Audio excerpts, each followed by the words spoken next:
The galaxy burned in the aftermath of the Horus Heresy, and the Imperium of Man stood bloodied but unbroken. In the early years of the 31st millennium, the legions Astartes faced their greatest transformation since their creation. Robute Guilliman, Primarch of the Ultramarines, had penned the Codex Astartes, a comprehensive tome that would dictate the reorganization of the Space Marine legions into smaller, more manageable chapters of approximately 1,000 warriors. This division, known as the Second Founding, would fracture the monolithic military might that had nearly brought the Imperium to ruin when Horus turned traitor.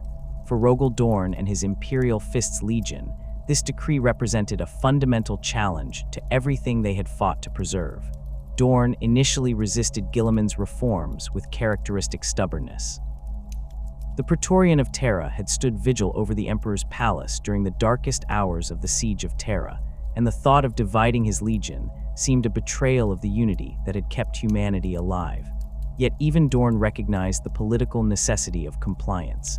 The Imperium could not risk another legion falling to chaos intact, wielding the full strength of 10,000 Astartes or more. The compromise came in the form of successor chapters, each carrying forward the gene seed and traditions of their parent legion while operating as independent entities. Among the Imperial Fists, one warrior stood above all others in his martial prowess and unwavering devotion to the Emperor's cause. Sigismund, first captain of the 7th Legion, had earned his reputation through decades of brutal warfare. He had been the Emperor's champion, the first to bear that honored title, and his blade had ended countless traitors during the heresy. Where other Imperial Fists saw the Second Founding as a political necessity, Sigismund perceived an opportunity. The constraints of legion organization, the administrative burdens of maintaining a fixed domain, the endless politicking of the Imperium's bureaucracy, all of these had become chains that bound the Space Marines to purposes other than their primary function, the prosecution of war against humanity's enemies. When the Imperial Fists underwent their division, Sigismund volunteered to lead one of the successor chapters. He gathered around him warriors who shared his philosophy, veterans who had fought through the heresy, and emerged with an unquenchable desire to punish the traitors and Xenos that threatened mankind. These warriors had seen Terra burn, had witnessed the Emperor struck down by his favored son, and they carried a rage that demanded constant outlet. Sigismund named his new chapter the Black Templars, adopting the black and white heraldry that spoke to their absolutist view of the galaxy. There existed only loyalty and treachery, humanity and the alien, the righteous and the damned. The Codex Astartes prescribed specific organizational structures, tactical doctrines, and operational parameters for Space Marine chapters. It mandated a chapter master, 10 companies of 100 warriors each, and a homeworld from which the chapter would recruit and operate. Sigismund accepted the gene seed and the autonomy that came with chapter status, but he rejected nearly everything else Guilliman had written. The Black Templars would have no chapter master. Sigismund took the title of High Marshal, and he would be first among equals rather than a supreme commander. The chapter would not be divided into 10 companies, but into crusades, each an independent fighting force led by a marshal who possessed the authority to wage war as he saw fit. Most radically, Sigismund declared that the Black Templars would never claim a homeworld. The galaxy teemed with enemies, and every moment spent administering a planet or training recruits in static fortifications was a moment wasted. Instead, the chapter would operate from fleet-based fortress monasteries, vast warships that combined the functions of monastery, training facility, and weapons platform. The largest and most formidable of these vessels was the Eternal Crusader, a ship whose origins dated back to the Great Crusade itself. This massive battleship became the nominal headquarters of the chapter, though in practice, the Black Templars rarely gathered their full strength in one location. The vow that Sigismund and his warriors swore at the chapter's founding became the defining characteristic of the Black Templars. They pledged that they would never cease their crusade against the enemies of the Emperor until every last traitor, Xenos, and heretic had been purged from the galaxy. This was no mere symbolic oath or ceremonial declaration. It represented a fundamental restructuring of how the chapter would operate. Other chapters maintained homeworlds, recruited from specific populations, and responded to threats as they emerged. The Black Templars would actively hunt their enemies across the stars, seeking out conflict rather than waiting for it to arrive at their doorstep. This philosophy of perpetual warfare required a different approach to recruitment and training.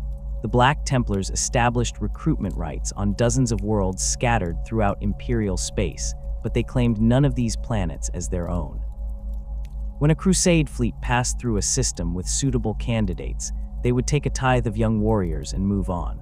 These neophytes, as the chapter termed their initiates, would train aboard the fleet vessels, learning the arts of war while actually participating in active campaigns.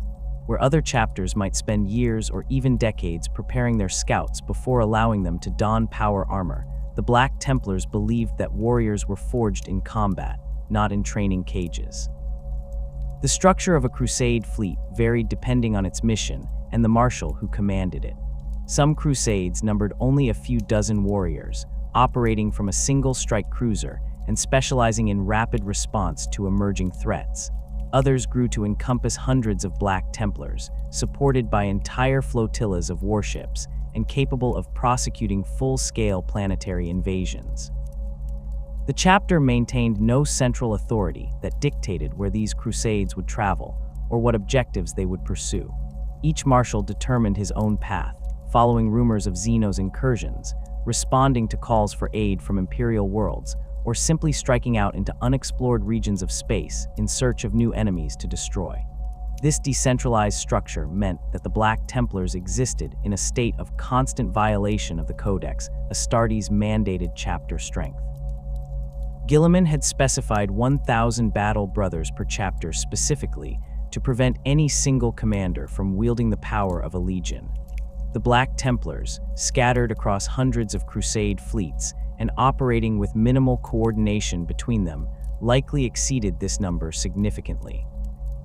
The exact strength of the chapter remained unknown even to the High Marshal himself, as crusades might spend decades or even centuries out of contact with the rest of the chapter, recruiting and training new warriors to replace their losses without reporting their numbers to any central authority.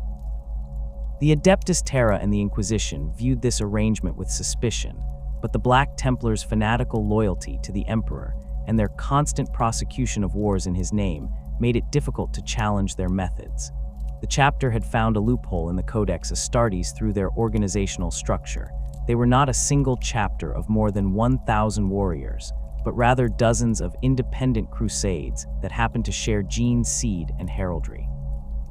When questioned, the Black Templars would point to whichever crusade fleet was currently operating near Terra and demonstrate that it contained fewer than 1,000 battle brothers, conveniently neglecting to mention the dozens of other crusades scattered across the galaxy. Sigismund established the chapter's culture around the concept of the warrior pilgrim. Every Black Templar was a crusader in the most literal sense, a holy warrior on an eternal quest to prove his devotion through martial excellence. The chapter developed elaborate ceremonies and traditions around this identity.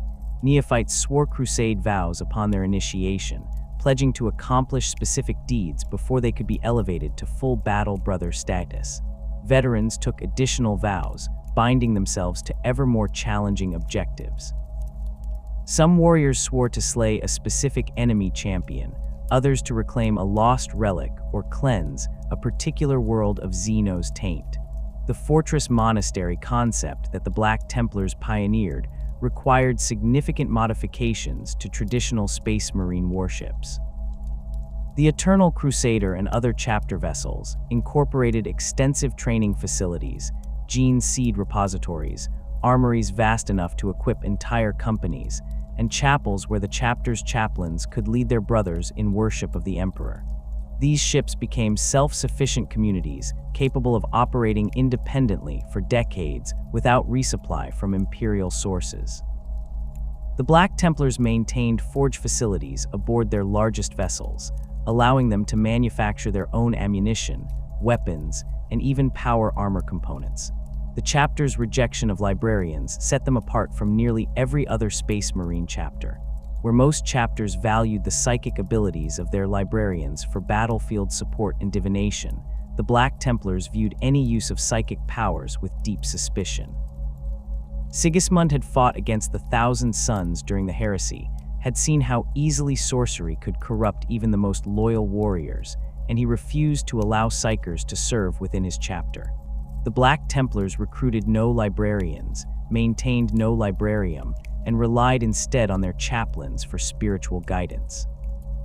This decision would later prove prescient when the Imperium instituted increasingly strict controls on psychers, but it also meant the chapter operated without the tactical advantages that librarians provided to other chapters.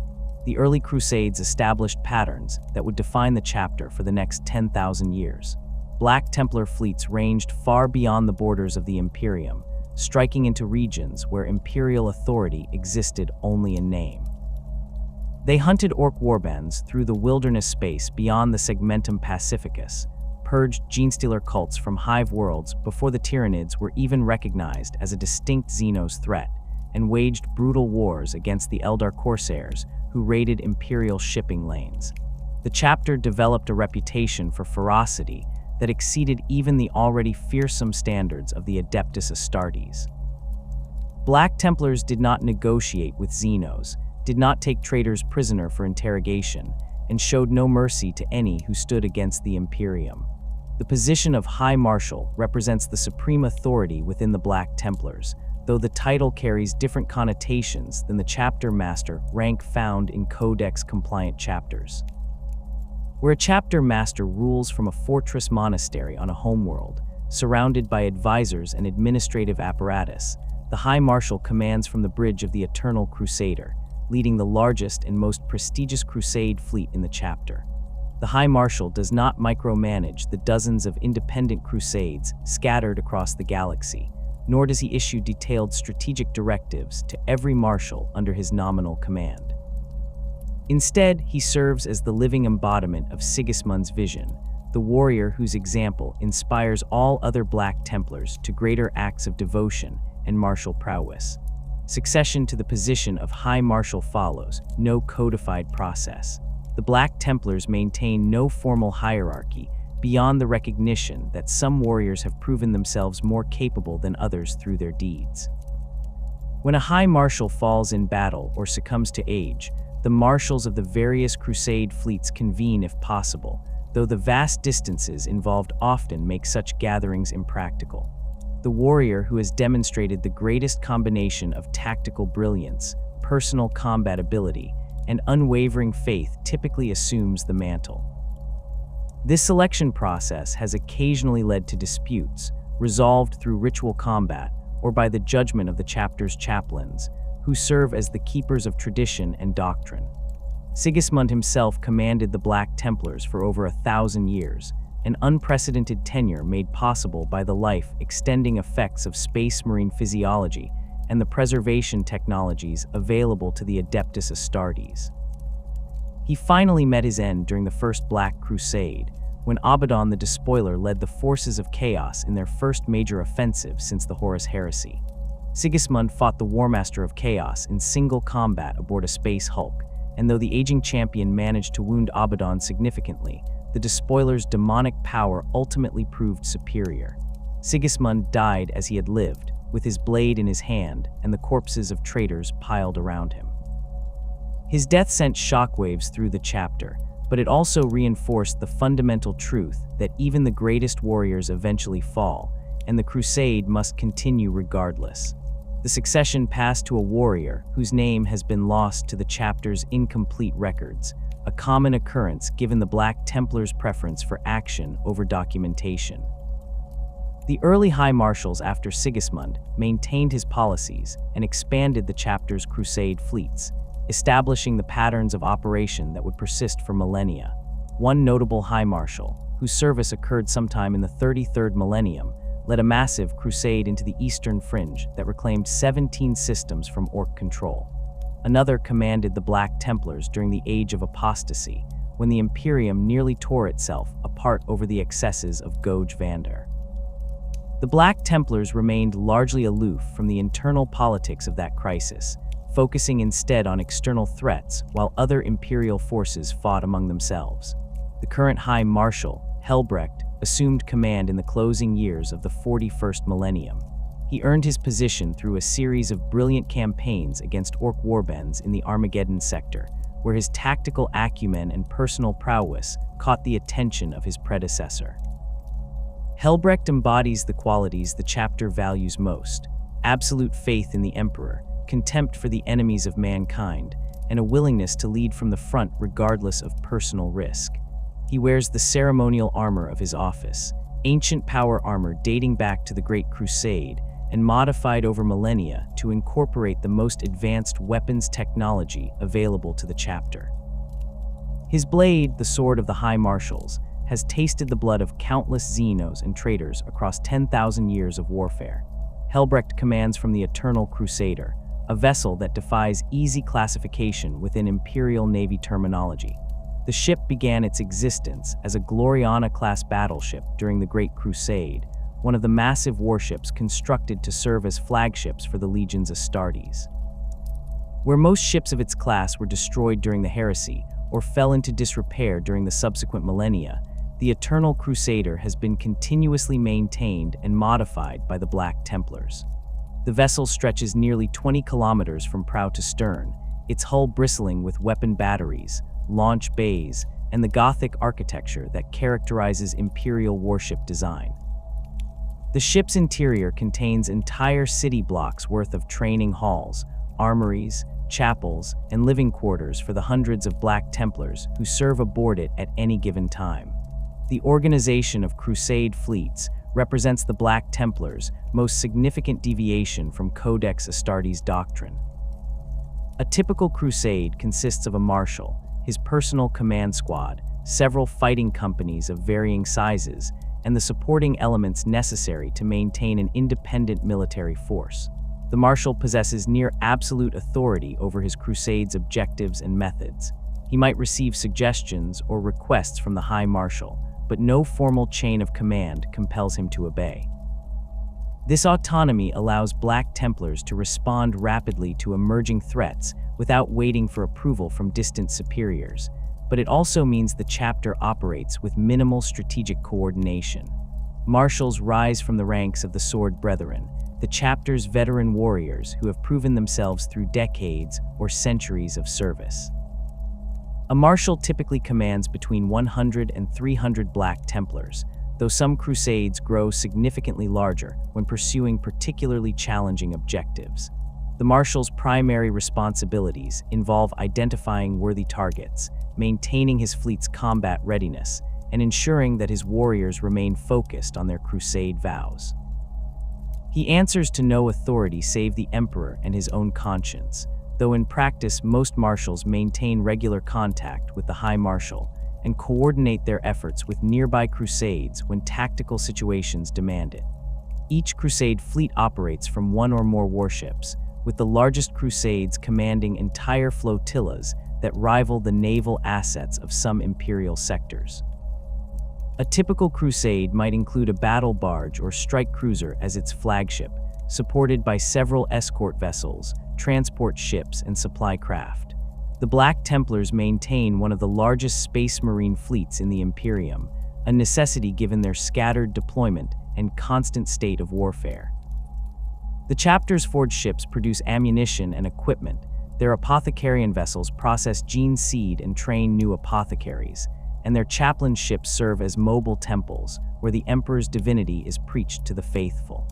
The fighting company structure within a crusade bears little resemblance to the Codex prescribed organization of 10-man squads grouped into 100 warrior companies. A Black Templars fighting company typically numbers between 100 and 200 warriors, divided into crusader squads of varying sizes depending on tactical requirements and available personnel. These squads combine initiates, full battle brothers who have completed their training and taken their final vows, with neophytes who are still learning the arts of war. This integration of experienced and inexperienced warriors serves multiple purposes. It ensures that neophytes receive constant mentorship from veterans. It allows the chapter to field its full strength in battle without maintaining separate scout companies, and it reinforces the chapter's culture of learning through combat rather than isolated training. Crusader squads function as flexible tactical units capable of adapting to various battlefield roles. A typical squad might include 6 to 10 initiates equipped with bolters and chainswords, accompanied by 2 to 4 neophytes who provide fire support or engage in close combat as their training permits. The squad's composition changes based on mission requirements, with some squads emphasizing ranged firepower while others focus on assault operations. This flexibility extends to equipment loadouts, with individual initiates often carrying specialized weapons like plasma guns, meltaguns, or power weapons depending on anticipated enemy resistance. The Sword Brethren represent the chapter's most experienced and capable warriors, veterans who have served for centuries and accumulated countless battle honors. These warriors form the Marshal's inner circle, serving as his advisors, champions, and the core of his fighting strength. Sword Brethren wear Terminator armor when available, the ancient and irreplaceable suits that provide maximum protection and allow warriors to teleport directly into combat via teleportarium technology. The chapter maintains a limited number of these suits, distributed among the various crusade fleets based on need and the Marshal's discretion. Sword Brethren who lack Terminator armor wear standard power armor, but they distinguish themselves through elaborate heraldry, personal heraldry chains, and the quality of their weapons. Neophytes occupy a unique position within the chapter's structure. Other chapters maintain scout companies where initiates serve until they prove themselves worthy of power armor, spending years or decades learning reconnaissance and infiltration techniques. The Black Templars reject this approach as wasteful, arguing that warriors learn best by fighting alongside their brothers in the thick of battle. Neophytes receive their gene seed implants and basic training, then immediately join Crusader squads as junior members. They wear carapace armor rather than full power armor, and they typically carry lighter weapons like bolt pistols and combat knives, but they participate in the same battles as the initiates. This training methodology produces warriors who develop combat instincts quickly, but sometimes lack the specialized skills that scout training provides. Black Templars neophytes learn to fight in the line of battle, to hold their ground against overwhelming odds, and to trust in their armor and their brothers. They do not typically learn the arts of stealth, reconnaissance, or long-range sniping that characterize scout operations in other chapters. The Black Templars consider this an acceptable trade-off, valuing the aggressive mindset and frontal assault capabilities that their training produces over the more subtle skills that scouts develop. The estimated strength of the Black Templars has been a source of concern for imperial authorities since the chapter's founding. The Codex Astartes clearly specifies that chapters should maintain approximately 1,000 battle brothers, with some allowance for temporary increases during recruitment cycles or extended campaigns. The Black Templars, with their dozens of independent crusade fleets and their practice of recruiting continuously rather than in controlled cycles, almost certainly exceed this number by a significant margin. Conservative estimates place the chapter's strength at around 6,000 Astartes, though the actual number could be higher given the lack of centralized record keeping and the possibility that some crusades have been out of contact with the rest of the chapter for extended periods. This violation of Codex limitations exists in a legal gray area that the Black Templars exploit ruthlessly. When questioned by the Adeptus Terra or the Inquisition, the chapter points out that no single crusade fleet exceeds Codex-mandated strength. The fact that multiple crusades exist simultaneously and share the same gene seed and heraldry is, according to Black Templars' logic, irrelevant to the question of Codex compliance. The chapter maintains no formal headquarters, no centralized command structure that could be accused of controlling more than 1,000 warriors, and no single marshal who commands the entire chapter's strength. This argument satisfies most imperial authorities, particularly given the Black Templars' undeniable loyalty and their constant prosecution of wars against the Imperium's enemies. The chapter's size provides significant strategic advantages. Black Templars' crusades can be found in virtually every segmentum of the Imperium, responding to threats that might otherwise go unaddressed due to the vast distances involved in interstellar warfare. When a major threat emerges, multiple crusades can converge on the target, bringing thousands of Astartes to bear against enemies that might overwhelm a single Codex-compliant chapter. The Black Templars participated in the Third War for Armageddon with a force that numbered in the thousands, contributing significantly to the defense of that critical world against the Orc warlord Gaz-Kulthraka. The lack of centralized coordination occasionally creates problems when multiple crusades operate in the same region without knowledge of each other's presence. Black Templars marshals are proud warriors who do not easily subordinate themselves to others, even to fellow marshals of the same chapter. Disputes over command authority, target priority, or the distribution of glory have erupted between crusades, though such conflicts rarely escalate beyond heated arguments and ritual combat between champions. The chapter's chaplains work to mediate these disputes, reminding the marshals that all Black Templars serve the Emperor and that personal pride must not interfere with the prosecution of the eternal crusade. The Black Templars maintain recruitment rights on hundreds of worlds scattered throughout the Imperium, a necessary adaptation to their fleet-based existence and constant state of warfare. Unlike Codex-compliant chapters that draw aspirants from a single homeworld or small cluster of systems, the Black Templars cannot afford to rely on any one population source. Their crusade fleets range across vast distances, often spending decades in regions far from their traditional recruiting grounds.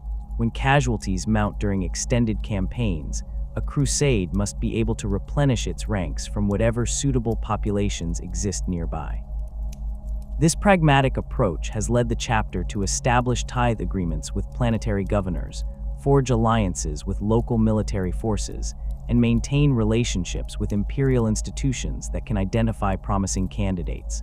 The worlds from which the Black Templars recruit share certain characteristics, despite their geographic dispersion. Feral worlds provide a steady stream of aspirants who possess the physical toughness and aggressive mindset that the chapter values. These primitive societies produce warriors accustomed to violence from childhood, young men who have survived harsh environments and tribal warfare before they even encounter the Imperium's representatives. Hive worlds offer a different but equally valuable recruiting pool. The underhives and gang territories of these massive, urban sprawls breed fighters who understand desperation, who know how to kill to survive, and who possess the kind of focused aggression that translates well to Space Marine warfare. The Black Templars show little interest in civilized worlds where populations live comfortable lives under stable imperial rule. Such worlds rarely produce the kind of zealous, combat-hardened youth that the chapter seeks. When a crusade fleet arrives in a system with established recruitment rights, the chapter's chaplains and apothecaries descend to the surface to evaluate potential candidates. The selection process emphasizes faith and zeal above all other qualities. Physical strength and combat ability matter, certainly. No amount of devotion can compensate for a body that cannot survive the gene seed implantation process. But the Black Templars look for something beyond mere physical capability. They seek young men who demonstrate absolute conviction, who display hatred for the Emperor's enemies without being taught, who show willingness to die for the Imperium before they fully understand what the Imperium even is. A candidate who questions, who hesitates, who shows mercy or doubt, will be rejected regardless of his physical prowess. The trials that aspirants undergo vary depending on local conditions and the preferences of the recruiting chaplain. On feral worlds, candidates might be required to hunt dangerous predators alone, to survive in wilderness regions for extended periods, or to defeat rival tribe members in ritual combat. On Hive worlds, the trials often involve navigating the most dangerous underhive territories, eliminating specific gang leaders, or retrieving objects from locations controlled by mutants or cultists. These tests serve multiple purposes beyond simple evaluation. They cull the weak before the chapter invests resources in their training. They demonstrate to the aspirants that their old lives have ended and that survival now depends entirely on their own capabilities. They provide the recruiting chaplains with opportunities to observe how candidates handle stress, fear, and violence. Those who survive the initial trials are taken aboard the Crusade fleet's vessels, where they undergo medical examination by the chapter's apothecaries. The gene seed implantation process represents one of the most dangerous aspects of becoming a space marine. The Black Templars use gene seed derived from the Imperial Fist's Legion, specifically from Sigismund's own genetic lineage. This gene seed carries the same qualities and deficiencies that characterize all Imperial Fist successors. The Becher's gland and Susan membrane organs are missing or non-functional, legacy defects that trace back to some unknown corruption or damage in the original Legion's genetic material. The Black Templars have never shown concern about these missing organs, considering them irrelevant to a warrior's ability to kill the Emperor's enemies. The implantation process begins when the aspirant reaches the appropriate age, typically between 10 and 14 years old.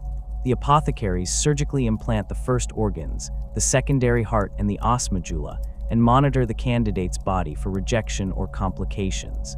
Many aspirants die during this phase, their bodies unable to accept the foreign genetic material or suffering catastrophic immune responses.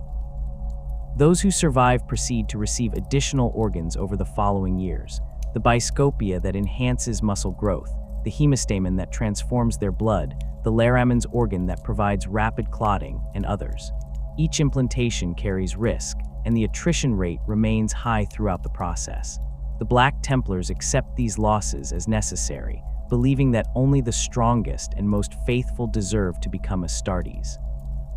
Neophytes who survive the gene seed implantation enter a state of accelerated physical development. Their bodies grow rapidly, bones thickening and lengthening, muscles developing far beyond normal human capacity.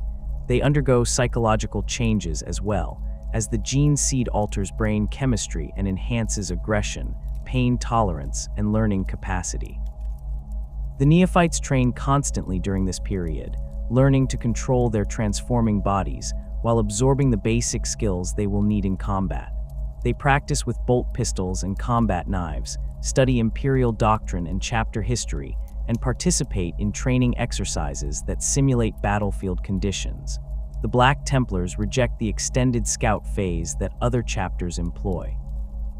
Where Codex-compliant chapters might keep their neophytes in scout companies for years or even decades, training them in reconnaissance and stealth operations before allowing them to don power armor, the Black Templars consider this approach wasteful and contrary to their philosophy. Warriors are forged in battle, not in training exercises. The chapter needs fighters who can hold the line and close with the enemy, not specialists in infiltration and long-range sniping. As soon as a neophyte has received sufficient gene seed organs to function in combat and has demonstrated basic competency with his weapons, he joins a Crusader squad as a junior member. Crusader squads represent the fundamental tactical unit of the Black Templars, and their composition reflects the chapter's unique approach to training. A typical squad contains 6 to 10 initiates, full battle brothers who have completed their transformation and received the black carapace implant that allows them to interface with power armor, accompanied by 2 to 4 neophytes who are still undergoing their development. The initiates wear full power armor, the ceramite plates providing comprehensive protection against most weapons. They carry bolters, the iconic weapons of the Adeptus Astartes, along with chainswords or other close combat weapons. The neophytes wear carapace armor, lighter protection that covers their vital organs, but leaves them more vulnerable than their fully equipped brothers. They typically carry bolt pistols and combat knives, weapons suited to their lesser experience and physical capabilities. This integrated structure serves multiple functions within the chapter's training methodology. Neophytes learn by observing their veteran brothers in actual combat situations, seeing how initiates react to enemy fire, how they coordinate their movements, and how they apply the tactical doctrines they have been taught. The constant presence of experienced warriors prevents neophytes from developing bad habits or making fatal mistakes that might occur if they operated independently. The initiates benefit as well, as the responsibility of mentoring younger warriors reinforces their own understanding of tactics and doctrine. The bonds formed between initiates and neophytes in the crucible of battle create the brotherhood that holds the chapter together across centuries of service. The mentorship system operates on both formal and informal levels. Each neophyte is assigned to a specific initiate who bears primary responsibility for his training and development. This mentor oversees the neophyte's equipment maintenance, evaluates his performance after each engagement, and provides guidance on everything from proper bolter handling to the philosophical underpinnings of the chapter's faith.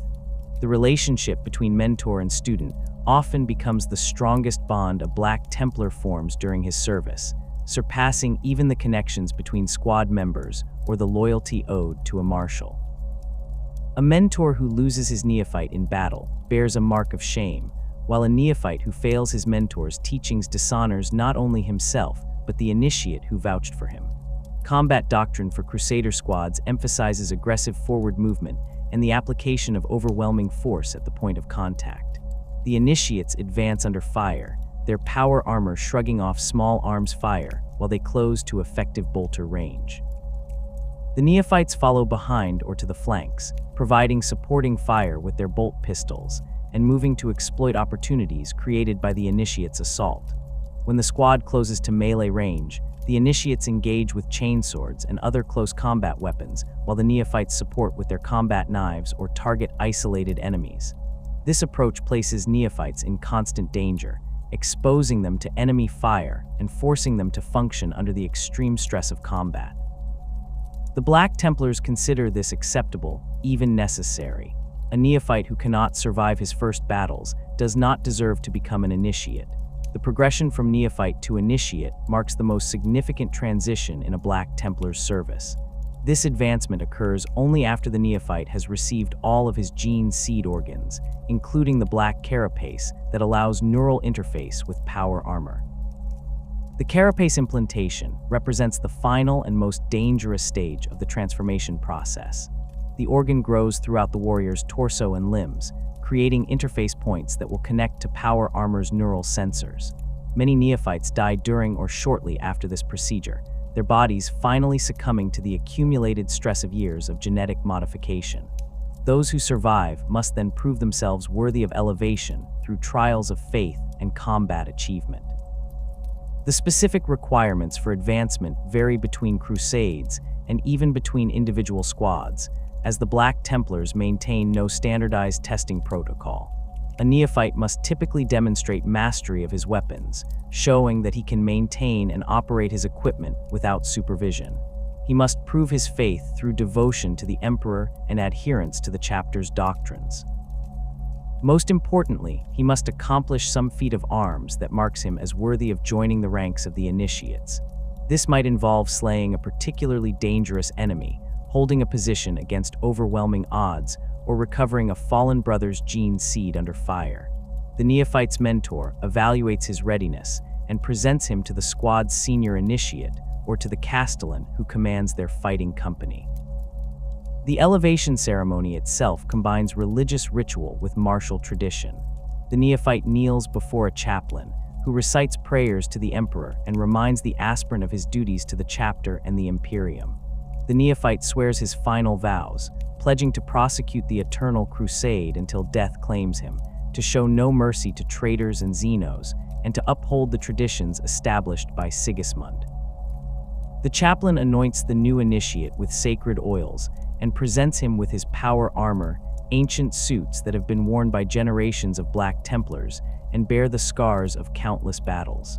The initiate dons his armor for the first time, feeling the neural connections activate as the black carapace interfaces with the suit systems. The enhanced strength, the comprehensive sensor feeds, the feeling of invulnerability that power armor provides, all of this marks the culmination of years of transformation and training.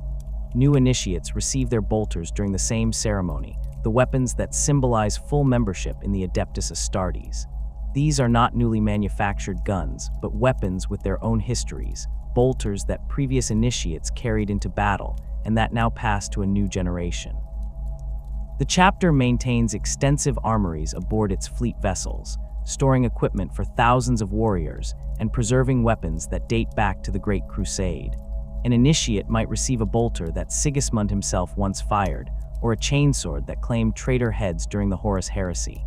These weapons carry not just martial capability, but spiritual significance, physical connections to the chapter's history and the warriors who came before. The newly elevated initiate assumes responsibility for training the next generation of neophytes, continuing the cycle that has sustained the chapter for 10,000 years. He selects a neophyte from among the newer recruits or accepts assignment of one by his squad leader. The young warrior who recently struggled to survive his first battles now guides another through the same trials he endured. This system ensures that the chapter's traditions, tactical doctrines, and philosophical beliefs pass directly from one generation to the next without dilution or distortion. A Black Templar learns what it means to be a Black Templar from another Black Templar who learned from his own mentor in an unbroken chain stretching back to Sigismund himself.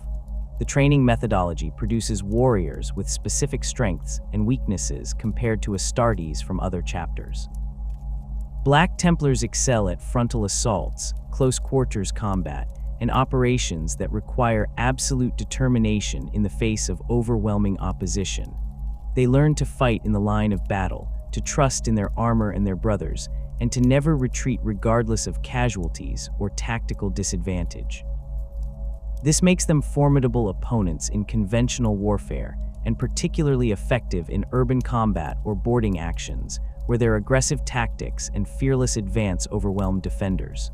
However, the chapter's rejection of specialized scout training means that Black Templars lack expertise in reconnaissance, stealth operations, and long-range engagements. They rarely employ snipers, conduct limited infiltration missions, and show little interest in gathering intelligence through covert observation. The constant state of warfare that crusade fleets maintain provides neophytes with extensive combat experience in a compressed timeframe. A neophyte serving with the Black Templars might participate in a dozen major engagements during his first year with the chapter, fighting against orcs, chaos cultists, and various Xenos threats as his crusade moves from one warzone to another. This accelerated exposure to combat either kills weak candidates quickly or forges them into hardened veterans far faster than the training programs of other chapters. By the time a Black Templar receives his power armor and becomes an initiate, he has already accumulated more battlefield experience than many chapters' scout sergeants, though his knowledge remains focused on direct combat rather than the broader tactical skill set that extended scout service provides. The Sword Brethren stand apart from the regular initiates of the Black Templars, their status earned through decades or centuries of crusading that has refined their skills to levels that few warriors in the Imperium can match. These veterans represent the pinnacle of what the chapter's training methodology can produce: warriors who have survived countless battles, mastered every aspect of their craft, and demonstrated such unwavering devotion to the Emperor that their faith itself becomes a weapon. Where an initiate might have participated in dozens of engagements across several campaigns, a sword brother has fought in hundreds or thousands of battles, facing every enemy the galaxy can produce and emerging victorious through a combination of skill, experience, and sheer determination. The transition from initiate to sword brother occurs through no formal process or scheduled evaluation.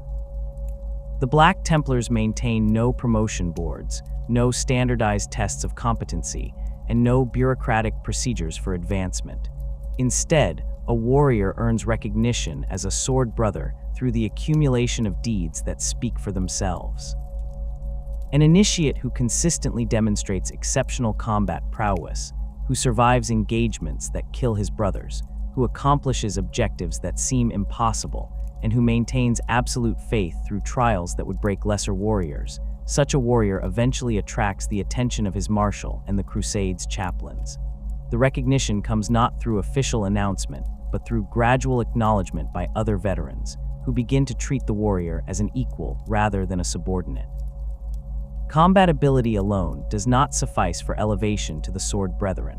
The Black Templars have no shortage of skilled killers, warriors who can cut down enemies with mechanical efficiency and survive against overwhelming odds through superior training and equipment.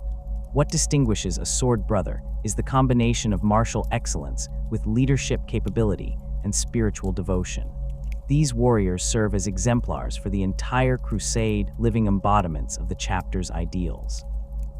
They mentor multiple neophytes simultaneously, lead smaller combat formations when the marshal divides his forces, and provide tactical advice during campaign planning. A sword brother must be able to function independently, making strategic decisions without guidance, while also serving as part of the marshal's inner circle when the situation demands unified command. The selection process, such as it exists, involves observation by the Crusade's leadership over extended periods. A marshal watches how an initiate handles increasingly difficult assignments, whether he maintains discipline under stress, how he treats his subordinates, and whether his faith remains absolute even when circumstances seem hopeless.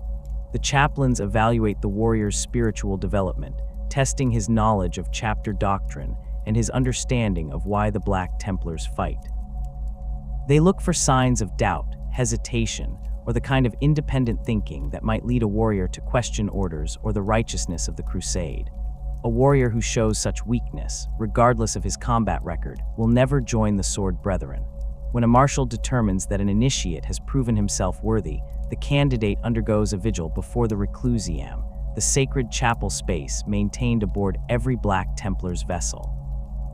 The warrior kneels in full armor before the chapter's holiest relics, fragments of armor worn by Sigismund, weapons carried by legendary champions, banners that have flown over victories dating back to the Great Crusade. He remains motionless for a full day and night, neither eating nor drinking, contemplating his service to the emperor and the responsibilities he will assume as a sword brother. Chaplains observe the vigil, watching for any sign that the candidate lacks the spiritual fortitude necessary for elevation.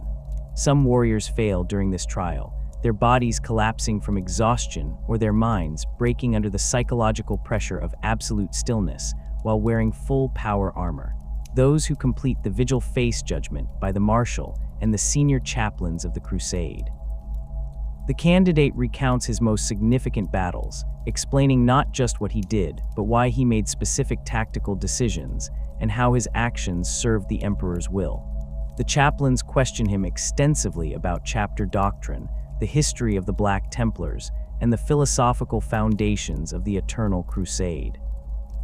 They present hypothetical scenarios, testing whether the candidate would make decisions consistent with the chapter's values, even when those decisions might result in his death or the deaths of his brothers.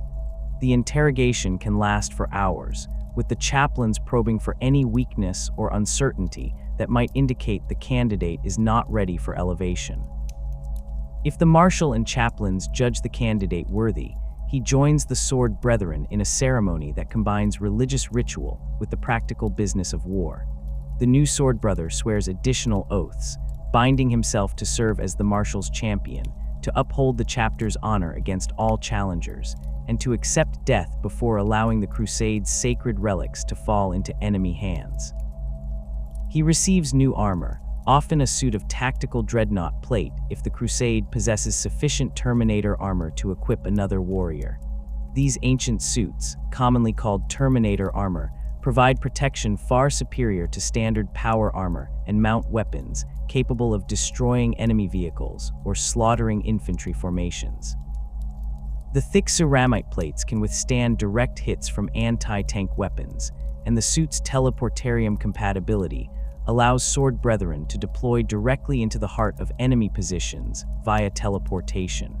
Not all Sword Brethren wear Terminator armor, as the chapter maintains only a limited number of these irreplaceable suits.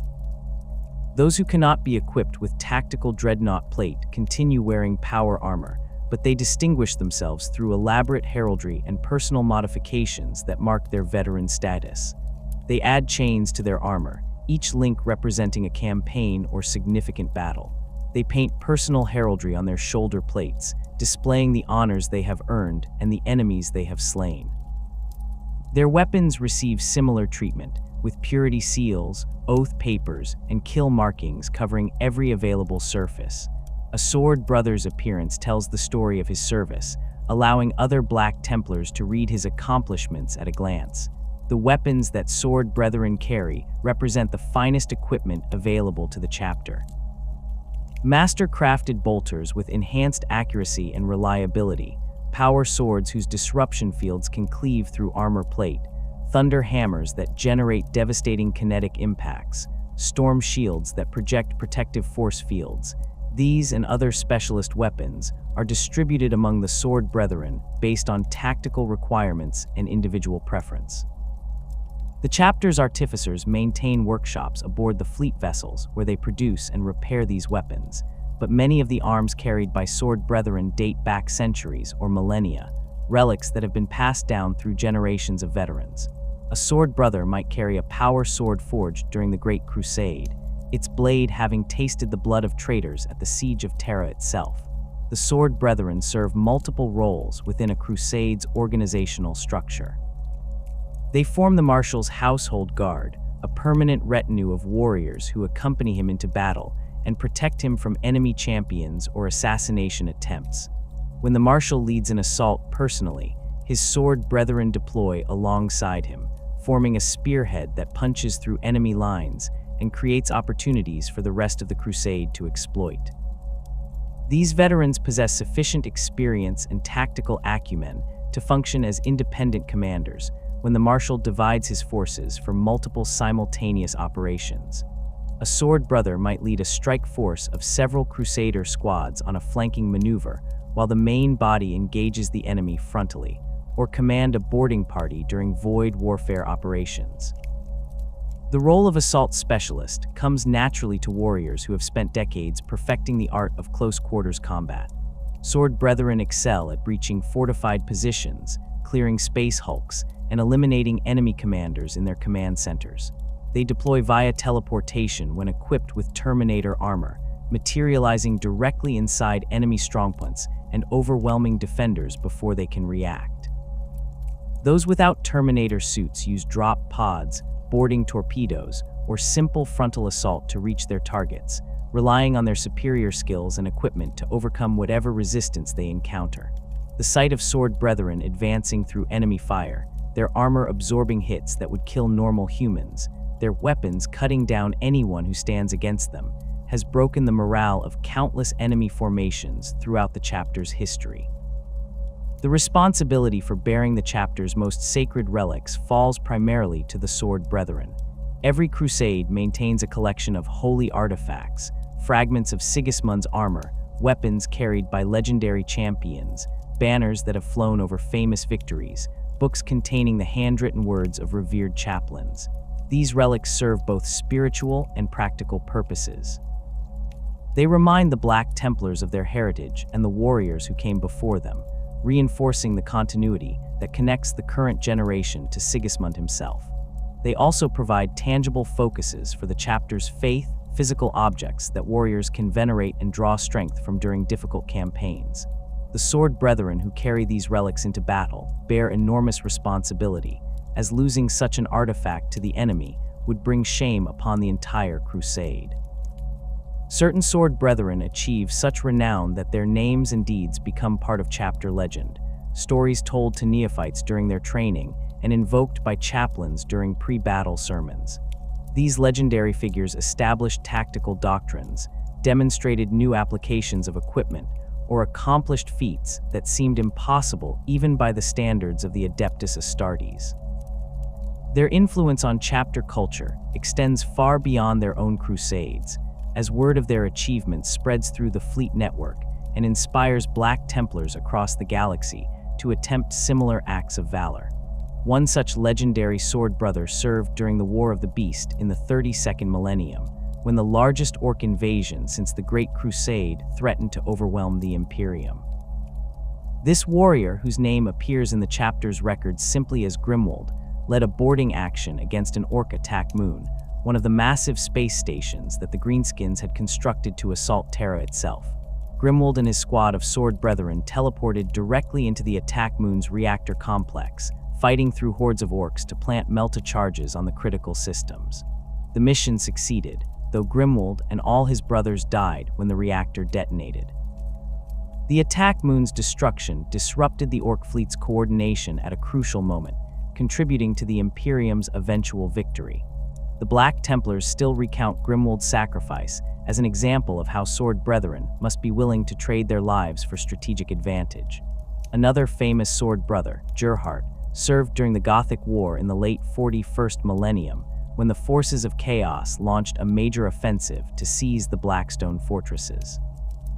Gerhardt commanded a strike force that boarded a Chaos battleship during void combat, fighting through the corrupted vessel's corridors to reach the bridge. He killed the Chaos Lord commanding the ship in single combat, then held the bridge against waves of traitor reinforcements while his tech marines worked to override the ship's systems. The captured battleship provided the Imperial Navy with critical intelligence about Chaos fleet movements, intelligence that proved instrumental in several subsequent victories. Gerhardt survived the war and continued serving for another century before finally falling in battle against Dark Eldar raiders. The tactical doctrines that Sword Brethren developed through their extensive combat experience filtered down through the chapter's training system, influencing how initiates and neophytes approach warfare. When a sword brother discovers an effective technique for clearing a specific type of fortification, or develops a new method for coordinating power armor assaults with supporting fire, he teaches these innovations to the warriors under his command. Those warriors carry the knowledge to their next assignments, spreading the tactical advancement throughout the crusade. The most successful innovations eventually reach other crusades through the informal information sharing that occurs when Black Templars fleets encounter each other, gradually becoming standard practice across the entire chapter. The relationship between Sword Brethren and the chapter's chaplains represents a crucial dynamic in maintaining the Black Templars' spiritual focus. While chaplains hold authority over matters of faith and doctrine, Sword Brethren possess the combat experience and tactical knowledge that chaplains often lack. A wise chaplain consults with the Sword Brethren before making decisions that will affect the Crusade's military operations, recognizing that spiritual purity means nothing if poor tactics result in unnecessary casualties. Similarly, experienced Sword Brethren defer to chaplains on questions of doctrine and ensure that their tactical decisions align with the chapter's religious principles. This balance between martial and spiritual leadership has sustained the Black Templars through 10 millennia of warfare. The mortality rate among Sword Brethren remains high despite their superior skills and equipment. These warriors consistently volunteer for the most dangerous assignments, place themselves at the forefront of every assault, and refuse to retreat even when tactical wisdom might suggest withdrawal. They have survived long enough to reach veteran status precisely because they possess the combination of skill and fortune necessary to overcome impossible odds, but eventually every warrior's luck runs out. A sword brother might survive 100 battles against orcs, 50 engagements with chaos cultists, and a dozen boarding actions against Dark Eldar, only to fall to a lucky shot from a genestealer or a plasma weapon malfunction during what should have been a routine operation. When a sword brother falls, his brothers recover his gene seed and equipment if at all possible, ensuring that his genetic legacy continues and his weapons pass to another worthy warrior. The chaplains record his deeds in the Crusade's chronicles, preserving the memory of his service for future generations. If the warrior carried one of the chapter's sacred relics, recovering that artifact takes priority over all other battlefield objectives. Black Templars have fought their way through entire enemy armies to retrieve fallen relics, accepting catastrophic casualties rather than allowing holy objects to remain in enemy hands. The chapter considers such sacrifices worthwhile, as the spiritual damage from losing a relic would far exceed the tactical cost of the warriors killed recovering it. The Sword Brethren's influence extends beyond their own crusades through their role in training exercises and the periodic gatherings that occur when multiple Black Templars fleets converge on the same war zone. Young initiates observe how the veterans conduct themselves in battle, noting their tactical decisions and combat techniques. Neophytes listen to stories about legendary Sword Brethren, learning what the chapter expects from its greatest warriors. Even marshals, who themselves rose from the ranks of the Sword Brethren, continue to value the counsel and example of their most experienced subordinates. The informal hierarchy that places Sword Brethren above regular initiates exists not through regulation or official policy, but through the simple recognition that some warriors have proven themselves more capable than others through their deeds on the battlefield. The chaplaincy of the Black Templars wields authority that extends far beyond the spiritual guidance role these warriors fulfill in other Space Marine chapters. Where a codex-compliant chapter might view its chaplains as important but ultimately subordinate to the chapter master and his captains, the Black Templars place their reclusiarchs and chaplains on equal footing with the marshals who command their crusade fleets. This elevation of spiritual authority stems directly from the chapter's founding philosophy and Sigismund's recognition that faith, properly channeled and enforced, serves as a weapon as potent as any bolter or chainsword. The chaplains do not merely tend to the souls of their brothers, they shape the chapter's doctrine, enforce adherence to its traditions, and ensure that every Black Templar understands his role in the eternal crusade. Every crusade fleet maintains at least one chaplain, with larger crusades supporting multiple members of the reclusiam. These warriors wear the black power armor that distinguishes their office, their helms fashioned into skull visages that serve both symbolic and practical purposes. The skull imagery reminds all who see it of mortality and the Emperor's judgment, while the fearsome appearance unsettles enemies and inspires allies. Chaplains carry Crozius Arcanum, staff weapons that combine a power field generator with elaborate religious iconography. These weapons serve as symbols of office during ceremonies and as devastating close combat implements during battle, capable of crushing armor plate and shattering bone with equal efficiency. The reclusiam aboard a Black Templar's vessel functions as the spiritual heart of the crusade. The chamber typically occupies a central location within the ship, positioned where all warriors must pass it regularly during their daily routines. The Black Templars construct their reclusiams with deliberate grandeur, creating spaces that inspire awe and reinforce the Emperor's divinity through architecture and decoration.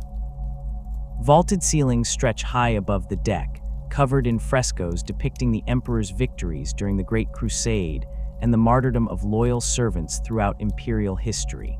Stained glass viewports, a rarity on military vessels, filter starlight into colored beams that illuminate reliquaries containing sacred artifacts. Incense burners fill the air with smoke that carries the scent of sacred oils and promethium, creating an atmosphere that separates the reclusiam from the purely functional spaces that comprise most of a warship's interior. The chaplains conduct daily services within the reclusiam, leading their brothers in prayers and hymns that praise the Emperor and curse his enemies. These services follow no standardized liturgy, as the Black Templars reject the kind of rigid formalization that characterizes worship in many imperial institutions. Instead, each chaplain develops his own style of preaching, drawing on chapter traditions, personal experiences, and the specific needs of his crusade. Some chaplains deliver thundering sermons that emphasize the Emperor's wrath and the righteous fury that Black Templars must embody. Others adopt a more contemplative approach, leading their brothers in meditation on the sacrifices required by the eternal crusade and the honor of dying in the Emperor's service. The litanies of hate represent the most distinctive aspect of Black Templars' spiritual practice. These ritualized battle prayers serve to focus the warrior's aggression and channel their righteous anger toward the enemy. A chaplain begins reciting a litany before an engagement, his amplified voice carrying through the Vox network to every warrior in the assault force. The words follow established patterns that Black Templars learned during their training, call and response formats that allow the entire force to participate. The chaplain invokes the Emperor's name, lists the crimes of the enemy, and reminds the warriors of their duty to punish those who defy the Imperium. The assembled Black Templars respond in unison, their voices building to a crescendo of hatred that drowns out fear and hesitation. The psychological effect of these litanies extends beyond simple morale boosting. The Black Templars believe with absolute conviction that their faith grants them the Emperor's protection and enhances their combat effectiveness. Whether this belief stems from genuine divine intervention, psychosomatic effects, or simple confidence matters less than the observable results. Black Templars who fight under the influence of a litany of hate display enhanced aggression, reduced pain sensitivity, and improved coordination. They charge into enemy fire without hesitation, shrug off wounds that would incapacitate warriors from other chapters, and fight with a fury that overwhelms opponents through sheer intensity. The chaplains who lead these prayers understand that they are not merely inspiring their brothers, but fundamentally altering their psychological state and combat performance. The enforcement of vows represents another critical function of the chaplaincy. Every Black Templar swears multiple oaths throughout his service, from the initial crusade vow taken upon becoming a neophyte to the additional pledges that veterans make as they seek greater challenges. These vows bind the warrior to specific objectives, slaying a particular enemy champion, recovering a lost relic, holding a position against overwhelming odds, or accomplishing some other feat that demonstrates devotion to the emperor. The chaplains record these vows in the Crusade's chronicles, monitor the warrior's progress toward fulfilling them, and pass judgment on whether an oath has been satisfied. A warrior who fails to complete his vow faces shame that can only be cleansed through even greater acts of valor, or, if the failure stems from cowardice or weakness, through death in battle. The chaplains also serve as the chapter's historians and keepers of tradition, roles that assume particular importance given the Black Templars' scattered organization and lack of centralized record-keeping. Each chaplain maintains chronicles of his Crusades campaigns, recording battles fought, enemies slain, and honors earned by individual warriors. These records preserve the chapter's history in a decentralized format that ensures no single disaster can erase the Black Templars' accumulated knowledge.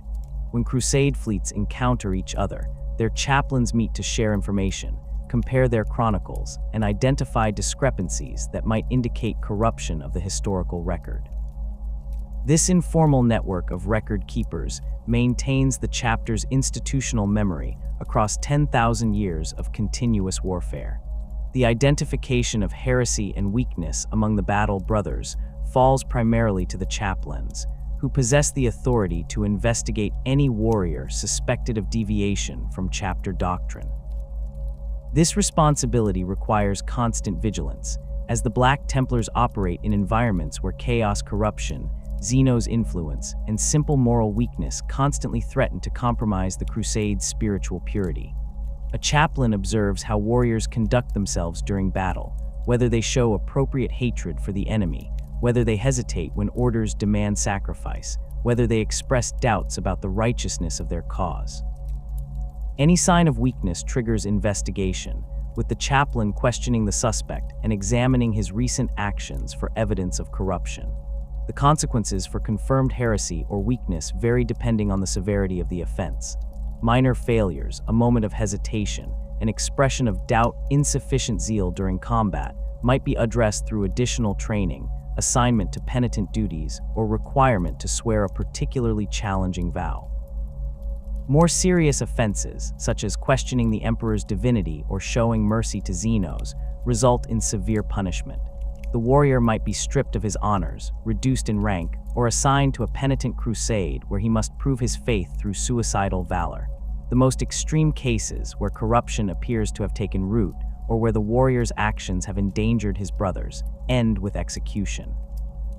The chaplain administers the emperor's justice personally, using his crozius to deliver a killing blow, while reciting prayers that consign the traitor's soul to damnation. The Black Templars' extreme religious devotion distinguishes them from nearly every other Space Marine chapter in the Imperium.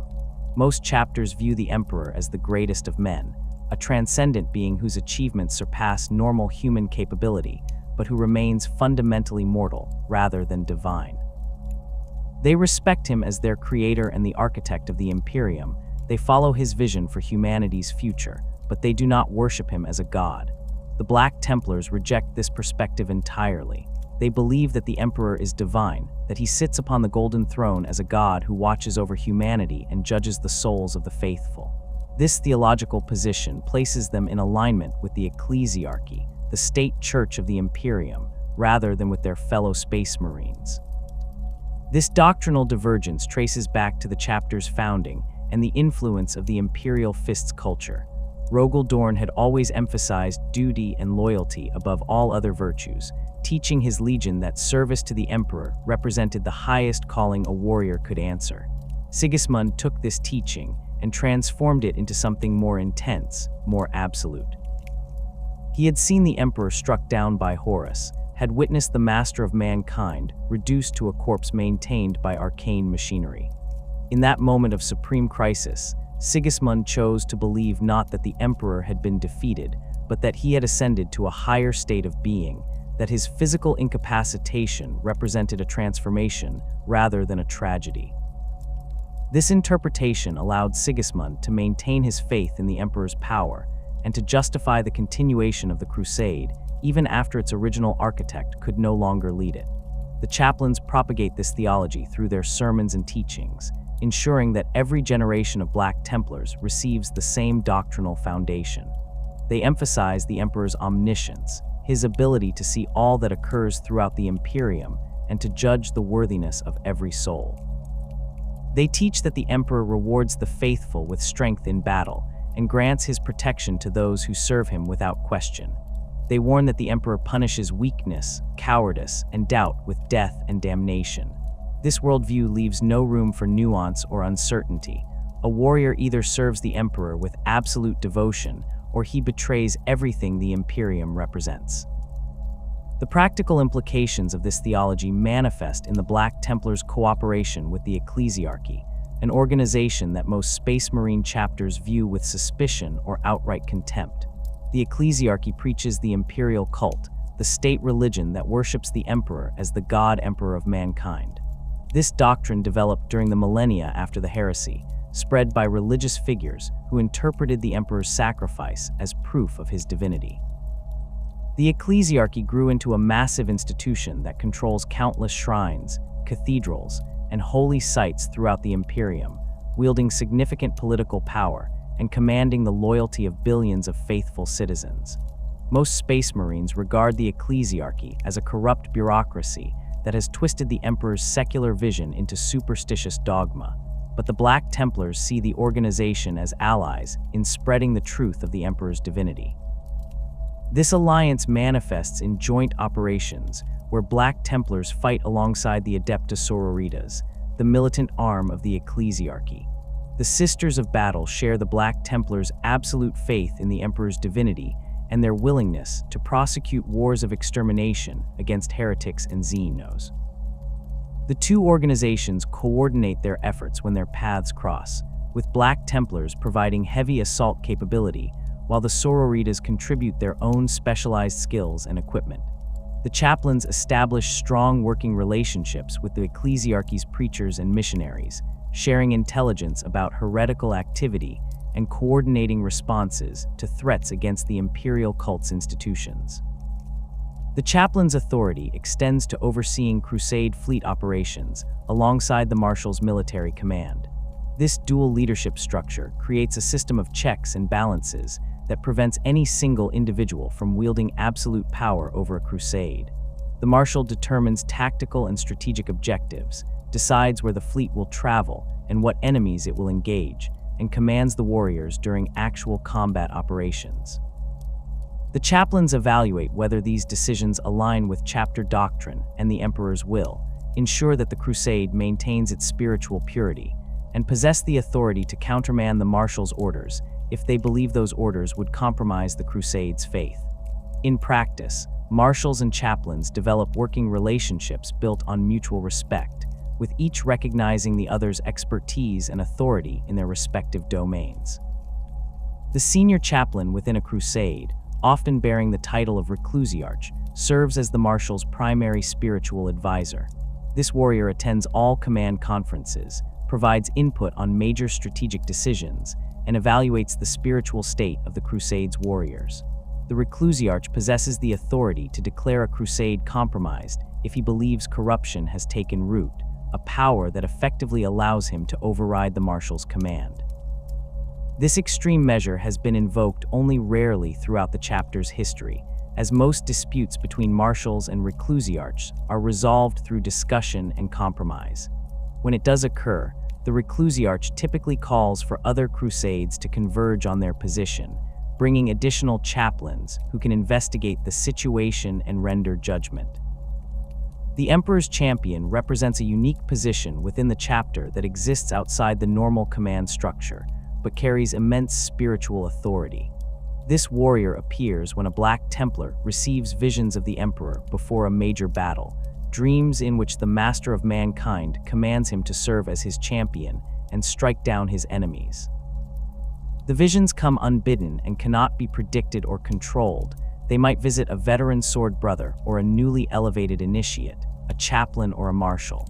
When a warrior experiences these visions, he reports them to the Crusade's chaplains, who evaluate the claim through questioning and spiritual examination. If they judge the visions genuine, the warrior is elevated to serve as the Emperor's champion for the duration of the coming battle. The Emperor's champion dons ancient armor, maintained specifically for this role, black plate, decorated with the chapter's cross symbol and inscribed with prayers and benedictions. He carries the black sword, a master-crafted power weapon that has been wielded by champions throughout the chapter's history. The champion fights at the forefront of every assault, seeking out enemy commanders and champions for single combat. His presence inspires the entire crusade, as the warriors believe they fight alongside a warrior personally chosen by the Emperor. The champion's authority during battle exceeds even that of the marshal, as he is understood to be acting as the Emperor's direct representative. Warriors follow his lead without question, trusting that the Emperor guides his actions. The fate of the Emperor's champion varies depending on the outcome of the battle and the nature of his visions. Some champions survive their ordained combat and return to their previous positions within the crusade, their service as champion complete. Others fall in battle, dying while accomplishing the objective the Emperor set before them. The chaplains interpret each champion's fate as a message from the Emperor, seeking meaning in whether the warrior survived or died, and what enemies he managed to slay before his death. These interpretations influence the Crusade's future actions, as the chaplains believe the Emperor communicates his will through the champions he selects and the battles they fight. The collective spiritual authority of the chaplains and the periodic appearance of Emperor's champions creates a system where faith and military necessity remain in constant balance.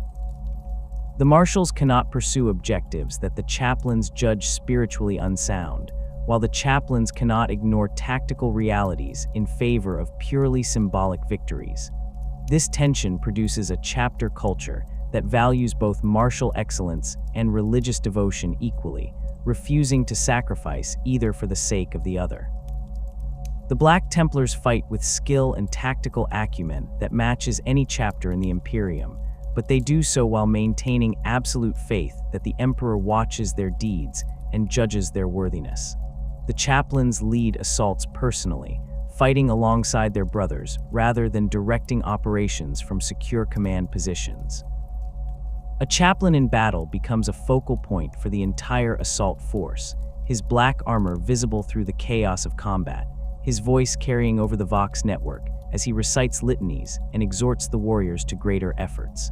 Enemy forces that manage to kill a chaplain often find that his death only intensifies the Black Templars' fury, as the warriors seek to avenge their fallen spiritual leader through even more aggressive action. The chaplains accept this risk willingly, believing that their presence on the front lines demonstrates the faith they demand from others, and that dying in combat represents the most honorable end for any Black Templar. The training of new chaplains follows a lengthy process that begins with identification of suitable candidates among the initiates and sword brethren. The existing chaplains watch for warriors who demonstrate not just faith, but the ability to inspire faith in others, who show interest in the chapter's history and traditions, and who possess the intellectual capacity to master the extensive theological knowledge required of the reclusiam. A warrior identified as a potential chaplain undergoes additional training under the supervision of a senior chaplain, learning the liturgies and prayers, studying the chapter's chronicles, and developing the oratorical skills necessary to deliver effective sermons. This training can last decades, as the chaplains refuse to elevate anyone who has not proven himself absolutely committed to the Emperor's divinity and the chapter's doctrines. The Eternal Crusader dominates any void space it occupies, a vessel so massive that Imperial Navy captains instinctively defer to its presence even when their own ships outnumber the Black Templars' fleet. The ship's classification has varied across Imperial records, with some sources identifying it as a Gloriana-class battleship, while others dispute this designation due to modifications that have altered its original specifications beyond recognition. What remains undisputed is that the vessel dates back to the Great Crusade, that it has served as the Black Templars' primary fortress monastery since the chapter's founding, and that it represents one of the most formidable warships still operational in the 41st millennium. The Eternal Crusader measures approximately 20 kilometers from prow to stern, its hull incorporating layers of adamantium plating thick enough to withstand sustained bombardment from enemy capital ships. The vessel mounts weapon batteries along its flanks that could level continents, lance arrays capable of punching through void shields and armor with equal efficiency, and launch bays that can deploy entire companies of space marines via drop pod or Thunderhawk gunship. The ship's appearance reflects 10,000 years of continuous modification and battle damage that has been repaired but never fully erased. The hull bears scars from lance strikes, meteor impacts, and boarding actions, each mark representing a battle the vessel survived. The Black Templars make no effort to restore the ship to its original condition, instead treating these scars as honors that tell the story of the Eternal Crusader's service. Gothic architecture dominates the exterior, with flying buttresses, statuary, and elaborate decorative elements that serve no practical purpose, but reinforce the vessel's identity as a temple as much as a warship. Massive crosses mark the ship's flanks, visible from hundreds of kilometers away, announcing to anyone who sees the vessel that the Black Templars have arrived to prosecute the Emperor's judgment. The interior spaces of the Eternal Crusader combine the functional requirements of a military vessel with the spiritual needs of a chapter that views every aspect of existence through the lens of faith. The ship's corridors stretch wide enough for Terminators to walk three abreast, their walls lined with banners displaying the heraldry of crusades dating back millennia. Servo skulls drift through the passages, performing maintenance tasks or carrying messages between different sections of the ship. The air carries the perpetual scent of incense and machine oil, a combination that permeates every space aboard the vessel. The temperature remains cool despite the thousands of warriors and crew who inhabit the ship, maintained by environmental systems that have operated without significant failure for 10 millennia. The Reclusium Maximus occupies a central position within the Eternal Crusader's structure, a cathedral space that dwarfs the smaller chapels found aboard other Black Templars vessels. The chamber rises through multiple decks, its vaulted ceiling disappearing into shadows that the flickering light from thousands of candles cannot fully penetrate. Stained glass viewports, each one depicting a scene from the chapter's history or the Emperor's victories during the Great Crusade, line the walls. The light filtering through these windows casts colored patterns across the deck, creating an ever-shifting display as the ship's position relative to nearby stars changes. The floor consists of black marble inlaid with silver crosses, polished to a mirror finish by centuries of boots passing over it. Rows of pews carved from wood taken from a dozen different worlds provide seating for hundreds of warriors during services, though most Black Templars prefer to stand during ceremonies, their armor locked in place to maintain perfect stillness for hours at a time. The altar at the chamber's far end rises on a platform accessible by steps worn smooth by countless ascents. The structure incorporates fragments of stone from Terra itself, brought aboard during the chapter's founding and maintained as a physical connection to humanity's birth world. Reliquaries flank the altar, armored cases containing artifacts so sacred that only the High Marshal and the chapter's senior chaplains may handle them directly. One case holds fragments of armor that Sigismund wore during the siege of Terra, the ceramite plate still bearing scorch marks from traitor weapons. Another contains a bolter that fired some of the first shots during the Eternal Crusade, its mechanisms preserved in stasis fields that prevent any degradation. A third reliquary displays the blade that the first High Marshal carried until his death at Abaddon's hands, the weapon's edge still sharp despite the centuries since it last tasted blood. The Hall of Heroes occupies a separate section of the ship, a gallery where the Black Templars preserve the memory of warriors who achieved legendary status through their deeds. Statues line the hall, each one depicting a chapter hero in full armor, their poses capturing moments of triumph or sacrifice. The artisans who create these statues work from descriptions provided by the warriors who fought alongside the honored dead, striving to capture not just physical appearance, but the essence of what made each hero worthy of remembrance. Plaques beneath each statue record the warrior's name, his most significant battles, and the manner of his death. The hall extends for hundreds of meters, and new statues appear regularly as current generations add their own heroes to those who came before. The Gene Seed repositories represent the most critical spaces aboard the Eternal Crusader, chambers where the chapter's genetic future is preserved under conditions of maximum security. The repositories occupy locations deep within the ship's structure, protected by multiple layers of armor plating and void shields that can activate independently of the ship's main defensive systems. The temperature in these chambers remains precisely controlled, maintained at levels that preserve the Gene Seed organs in stasis without degradation. Each organ rests in an individual case marked with the identity of the warrior from whom it was recovered, creating a physical record of every Black Templar who has served and died since the chapter's founding. The apothecaries who maintain these repositories treat their duty with religious reverence, understanding that they guard not just biological material, but the continuation of Sigismund's genetic legacy. The Fortress Monastery, concept that the Black Templars pioneered, required extensive support facilities that most warships lack. The Eternal Crusader incorporates training halls where neophytes practice combat techniques under the supervision of their mentors, firing ranges where warriors test their weapons and maintain their marksmanship, and meditation chambers where individuals can contemplate their service in isolation. The ship's forges produce ammunition, weapons, and armor components, staffed by artificers who have spent centuries perfecting their craft.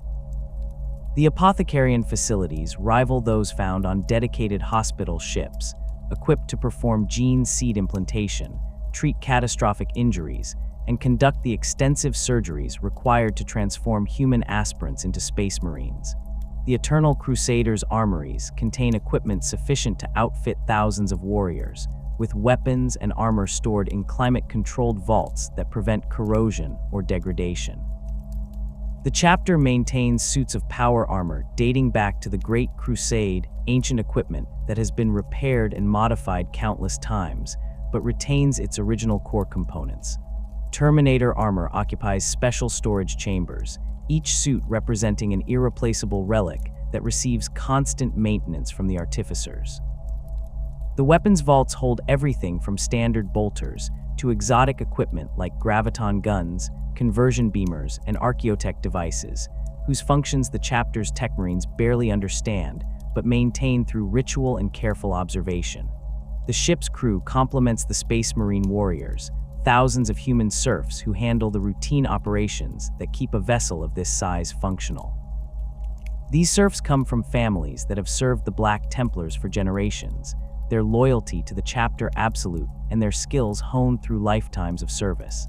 They maintain the ship's systems, load ammunition for the weapon batteries, prepare meals in the vast galleys, and perform the countless other tasks required to operate a mobile fortress monastery.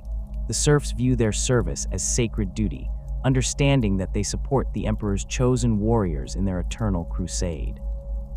Many serf families maintain traditions and skills that have been passed down since the chapter's founding, creating institutional knowledge that exists nowhere else in the Imperium. The composition of Black Templars' crusade fleets varies dramatically based on the Marshal's preferences, available resources, and the nature of the crusade's objectives. A typical crusade fleet centers on either a battle barge or strike cruiser as its flagship, with these vessels serving as mobile command centers and primary deployment platforms. Battle barges represent the largest warships regularly employed by Space Marine chapters, vessels that combine troop transport capacity with firepower rivaling Imperial Navy battleships. A battle barge can carry several companies of Space Marines along with their vehicles and equipment, deploy them via drop pod or gunship, and provide orbital fire support during ground operations. The ships mount weapon batteries, lance arrays, and torpedo tubes that allow them to engage enemy vessels on relatively equal terms, though their primary purpose remains planetary assault rather than void combat. Strike cruisers sacrifice some of the battle barges' transport capacity and armor protection in exchange for greater speed and maneuverability. These vessels excel at rapid response operations, able to reach emerging threats quickly and deploy their Space Marine complement before enemy forces can prepare adequate defenses. A strike cruiser typically carries between 100 and 200 warriors, making it suitable for crusades of moderate size that require mobility over sustained combat capability. The Black Templars employ strike cruisers extensively, as the vessel's characteristics align well with the chapter's aggressive doctrine and preference for taking the fight to the enemy rather than waiting for threats to develop. Rapid strike vessels represent the smallest warships that can operate independently for extended periods, fast attack craft that sacrifice protection and endurance for maximum speed and surprise capability. These ships carry only a few dozen Space Marines, operating as raiding forces that strike targets of opportunity before withdrawing to avoid sustained engagement. The Black Templars use rapid strike vessels for reconnaissance in force, assassination of enemy commanders, and disruption of enemy logistics. A crusade fleet might include several of these vessels operating semi-independently under the overall command of the Marshal, allowing the crusade to cover more territory and respond to multiple threats simultaneously.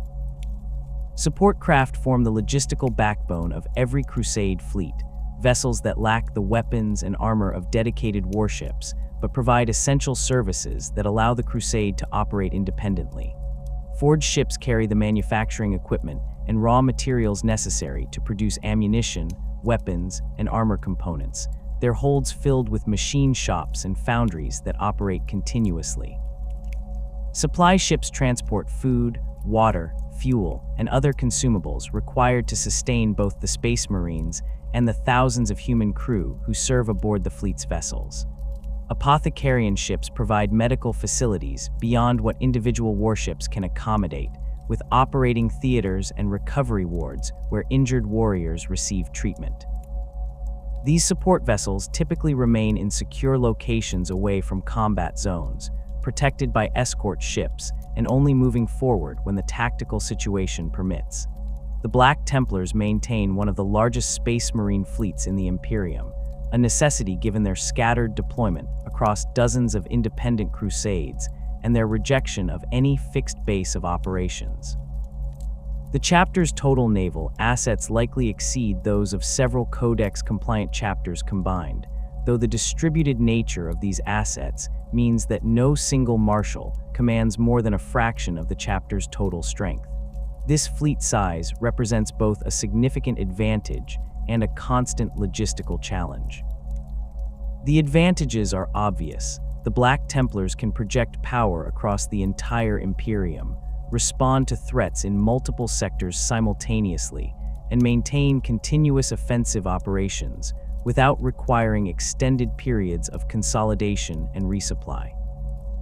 The challenges stem from the difficulty of maintaining such a large fleet without access to the Imperium's primary shipbuilding facilities, and the constant attrition that combat operations inflict on vessels that rarely withdraw from active service for maintenance. The chapter's relationship with the Adeptus Mechanicus provides access to shipyard facilities and technical expertise necessary to maintain their fleet. The Black Templars cultivate these relationships carefully, providing military support to Forge worlds under Mechanicus control and recovering Archaeotech artifacts that they present to the Mechanicus as gifts. In exchange, the Mechanicus grants the chapter priority access to shipyards, assigns skilled tech marines to serve with crusade fleets, and occasionally provides newly constructed vessels to replace losses. This arrangement benefits both parties. The Mechanicus gains reliable military protection and access to ancient technology, while the Black Templars secure the industrial support required to maintain their fleet-based existence. Naval tactical doctrine within the Black Templars emphasizes aggressive action and the rapid closure to boarding range, reflecting the chapter's preference for close-quarters combat and their confidence in their warriors' superiority over any enemy they might face. When a crusade fleet engages enemy vessels, the Marshal typically orders an immediate advance toward the enemy formation, accepting damage from long-range weapons in exchange for reaching boarding range as quickly as possible. The fleet's warships concentrate their fire on specific enemy vessels, attempting to cripple shields and disable weapon systems to create opportunities for boarding actions. Once the range closes sufficiently, boarding torpedoes launch from the Black Templars' vessels, massive projectiles that punch through enemy hulls and deposit assault teams directly into enemy ships. Boarding actions represent the Black Templars' preferred method of void warfare, allowing their warriors to leverage their close combat expertise and eliminating the advantage that superior numbers or firepower might provide to enemy fleets. A typical boarding assault involves Terminators teleporting directly into critical areas of the enemy vessel, while tactical Marines deploy via boarding torpedo to secure additional sections of the ship. The assault teams fight through the enemy vessel's corridors, eliminating resistance and advancing toward primary objectives like the bridge, engineering sections, or ammunition magazines. The Black Templars show no interest in capturing enemy vessels intact unless they possess significant strategic value. Most boarding actions end with the placement of demolition charges that destroy the enemy ship once the assault teams withdraw. The chapter's naval engagements throughout its history have established precedents that current generations of marshals study and emulate. During the Gothic War, Black Templars' crusade fleets participated in numerous void battles against chaos vessels, their aggressive boarding tactics proving particularly effective against traitor crews who lacked the discipline and cohesion of Imperial forces. One engagement saw a strike cruiser commanded by Marshal Ludoldus ram an enemy battleship at full speed, the impact breaching both vessels' hulls and creating a direct connection between them. Ludoldus led his sword brethren through the breach, fighting through the Chaos ship's corridors to reach the bridge where he killed the traitor captain in single combat. The Chaos vessel's crew, demoralized by their commander's death and unable to repel the Black Templars' assault, surrendered or fled, allowing Ludoldus to claim the battleship as a prize. Another notable engagement occurred during the Macharian Crusade, when Black Templars vessels supported Lord Solar Macharius's conquest of nearly 1,000 worlds. A crusade fleet commanded by Marshal Sigismund engaged an orc fleet that was attempting to raid Imperial supply lines. Rather than conducting a conventional battle, Sigismund ordered his vessels to disperse and engage the orc ships individually, trusting that his warriors' superior skills would overcome the greenskins' numerical advantage. The tactic succeeded, with each Black Templars vessel boarding and destroying multiple orc ships before the enemy fleet broke and scattered. Sigismund's victory demonstrated the effectiveness of the chapter's boarding doctrine even against numerically superior forces, establishing tactical principles that subsequent generations of marshals have employed in similar situations. The maintenance and repair of crusade fleet vessels presents ongoing challenges that the Black Templars address through a combination of mechanicus support and internal expertise. Each major vessel carries tech marines who maintain the ship's critical systems, performing routine repairs and identifying problems before they become critical failures. These tech marines work closely with the human crew, training serfs in basic maintenance procedures and overseeing the more complex repairs that require specialized knowledge. When a vessel suffers significant damage during combat, the crusade typically withdraws to a forge world or orbital shipyard, where mechanicus personnel can perform major repairs. The Black Templars reluctantly accept these periods of reduced operational capability, understanding that pushing damaged vessels back into combat risks catastrophic failures that could result in the loss of the ship and everyone aboard. The fleet's logistics require careful planning and constant attention from the Marshal and his senior advisors. A crusade operating far from Imperial supply lines must carefully manage its ammunition expenditure, fuel reserves, and food supplies to avoid running out of critical resources during extended campaigns. The Black Templars address this challenge through a combination of careful rationing, local procurement when possible, and maintaining larger stockpiles than Codex doctrine would suggest necessary. A well-supplied crusade fleet can operate independently for years without resupply, though most marshals prefer to maintain contact with imperial logistics networks when tactical situations permit. The Black Templars approach warfare with a philosophy that prioritizes direct confrontation over tactical finesse, viewing close-quarters combat as the purest expression of their devotion to the Emperor. This preference manifests in every aspect of their combat doctrine, from equipment loadouts to battlefield tactics to the psychological conditioning that neophytes receive during their training. Where other chapters might emphasize combined arms coordination, fire superiority, or maneuver warfare, the Black Templars focus on closing with the enemy as rapidly as possible and overwhelming them through superior close combat skills and sheer fanatical determination. This approach stems from Sigismund's own combat style and the chapter's theological belief that meeting the enemy face to face, blade to blade, demonstrates greater faith than killing from a distance. The standard equipment loadout for a Black Templars initiate reflects this doctrinal emphasis. While most Codex-compliant chapters equip their tactical marines primarily with bolters, expecting them to engage enemies at medium range and only resort to melee weapons when circumstances force close combat, the Black Templars issue their warriors both bolters and chainswords as standard equipment. The chainsword receives equal emphasis during training, with initiates spending as many hours practicing close combat techniques as they do on the firing range. The weapon's design makes it particularly effective against lightly armored opponents, its whirring chain teeth capable of tearing through flesh and bone with minimal effort. Against more heavily armored enemies, the chainsword's effectiveness diminishes, but the Black Templars compensate through aggressive application and the targeting of weak points in enemy armor that more cautious warriors might not attempt to exploit. The bolt pistol serves as the preferred sidearm for Black Templars who expect to engage in close combat, offering superior utility compared to the standard bolter when fighting in confined spaces or while grappling with enemies. The weapon's compact size allows warriors to fire it one-handed while wielding a melee weapon in their other hand, a technique that the chapter practices extensively. A Black Templar closing with an enemy formation typically fires his bolt pistol continuously as he advances, the explosive rounds disrupting enemy formations and killing or wounding opponents before the melee engagement begins. Once combat becomes too close for even bolt pistol use, the weapon remains accessible for point-blank shots against enemies who attempt to disengage or target wounded foes who might otherwise survive to threaten the warrior's brothers.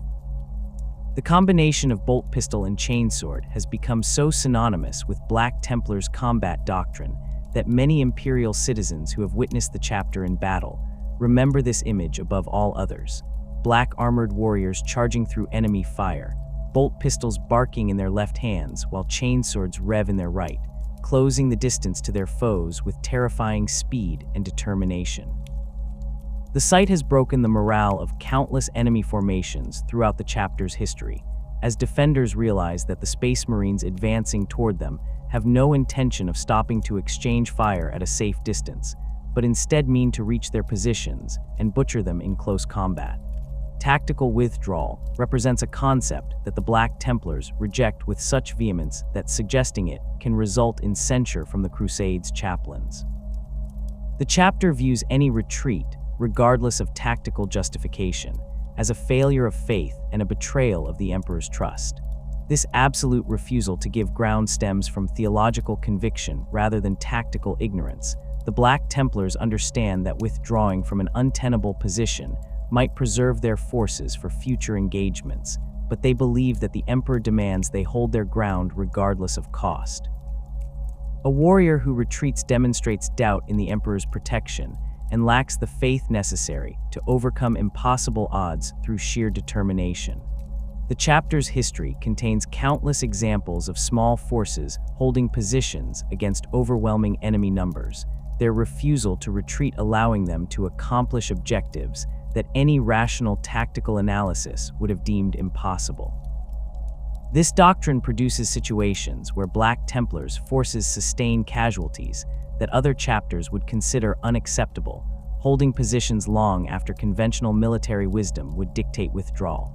The defense of Hellsreach during the Third War for Armageddon exemplifies this approach. Reclusiarch Grimaldus commanded a small force defending a strategically important temple complex against an orc horde that outnumbered his warriors by orders of magnitude.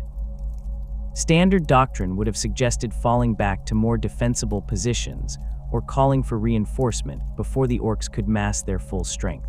Grimaldus refused both options, declaring that the Black Templars would hold the temple or die in its ruins. His force sustained catastrophic casualties during the weeks-long siege, with only a handful of warriors surviving to see the orcs finally driven back. The defense succeeded not because of superior tactics or favorable terrain, but because the Black Templars refused to consider retreat as an option, fighting with such fanatical determination that they held their ground through sheer force of will. The practice of righteous zeal in battle transforms Black Templars from disciplined soldiers into holy warriors whose fury overwhelms rational tactical thinking. This state begins before combat even commences, as chaplains lead their brothers through litanies of hate that focus their anger and channel their aggression toward the enemy. The psychological transformation that occurs during these rituals affects different warriors to varying degrees, with some maintaining tactical awareness while others enter states of near berserker rage. The chaplains carefully monitor this process, ensuring that the zeal remains focused on accomplishing objectives rather than devolving into mindless slaughter. A warrior who loses control completely, who begins killing indiscriminately, or who ignores orders in favor of pursuing personal glory, faces correction from his brothers and potential censure from the chaplains. The fanatical charges that characterize Black Templars' assaults require careful timing and coordination despite their appearance of reckless aggression. A martial planning an assault identifies the optimal moment to launch his warriors forward, typically after preliminary bombardment has disrupted enemy formations or when enemy attention focuses elsewhere. The chaplains begin their litanies as the warriors prepare to advance, their amplified voices carrying over the Vox network to every member of the assault force. The Black Templars move forward as a single mass, their formation tight enough to provide mutual support, but loose enough to allow individual warriors freedom of movement. They advance at a steady run rather than an all-out sprint, conserving energy for the actual combat while maintaining momentum that makes them difficult targets for enemy fire. Enemy forces facing a Black Templars charge encounter psychological pressure that compounds the physical threat of hundreds of power-armored warriors advancing toward their positions. The sight of Space Marines refusing to take cover, accepting casualties without slowing their advance, and closing the distance with obvious intent to engage in melee combat affects even veteran troops. The sound of the charge adds to this psychological assault, the thunder of ceramite boots striking the ground in unison, the roar of chainswords revving to combat speed, the amplified voices of chaplains reciting prayers and curses, and the war cries of individual warriors all combine into a cacophony that overwhelms defenders' ability to coordinate their response. Poorly trained or inexperienced troops often break and flee before the Black Templars even reach their positions, their morale shattered by the realization that they face warriors who cannot be stopped through conventional means. The refusal to retreat extends beyond individual engagements to influence strategic decision-making at the crusade level. A marshal who commits his forces to a campaign prosecutes that campaign to completion regardless of how the tactical situation develops. If enemy reinforcements arrive and shift the balance of power against the Black Templars, the marshal does not withdraw to await his own reinforcements, but instead adjusts his tactics to account for the changed circumstances while maintaining offensive pressure. If casualties mount beyond sustainable levels, the crusade continues fighting with whatever forces remain rather than breaking contact to rebuild strength. This approach occasionally results in the complete destruction of crusade forces, with the marshal and all his warriors dying in pursuit of objectives they could not achieve. The chapter accepts these losses as necessary sacrifices, believing that the emperor values faith and determination over tactical prudence. the belief that faith and fury can overcome any obstacle represents more than mere rhetoric or motivational speech within the Black Templars' worldview. The chapter's warriors genuinely believe that the Emperor rewards absolute devotion with victory, that sufficient faith can turn aside enemy fire or grant strength beyond normal Space Marine capabilities. This conviction stems from observed experiences where Black Templars' forces achieved victories that seemed impossible based on purely material factors. Whether these successes result from divine intervention, psychosomatic effects that enhance combat performance, or simple statistical variance matters less than the fact that the chapter's history contains numerous examples of small forces defeating larger enemies through sheer determination and refusal to accept defeat. The tactical organization of Crusader squads provides the foundation for the Black Templars' combat doctrine, creating flexible units capable of adapting to various battlefield roles while maintaining the aggressive posture that characterizes the chapter's approach to warfare. The integration of initiates and neophytes within the same squad produces a unit composition unique among Space Marine chapters, with experienced warriors and trainees fighting side by side rather than operating in separate formations.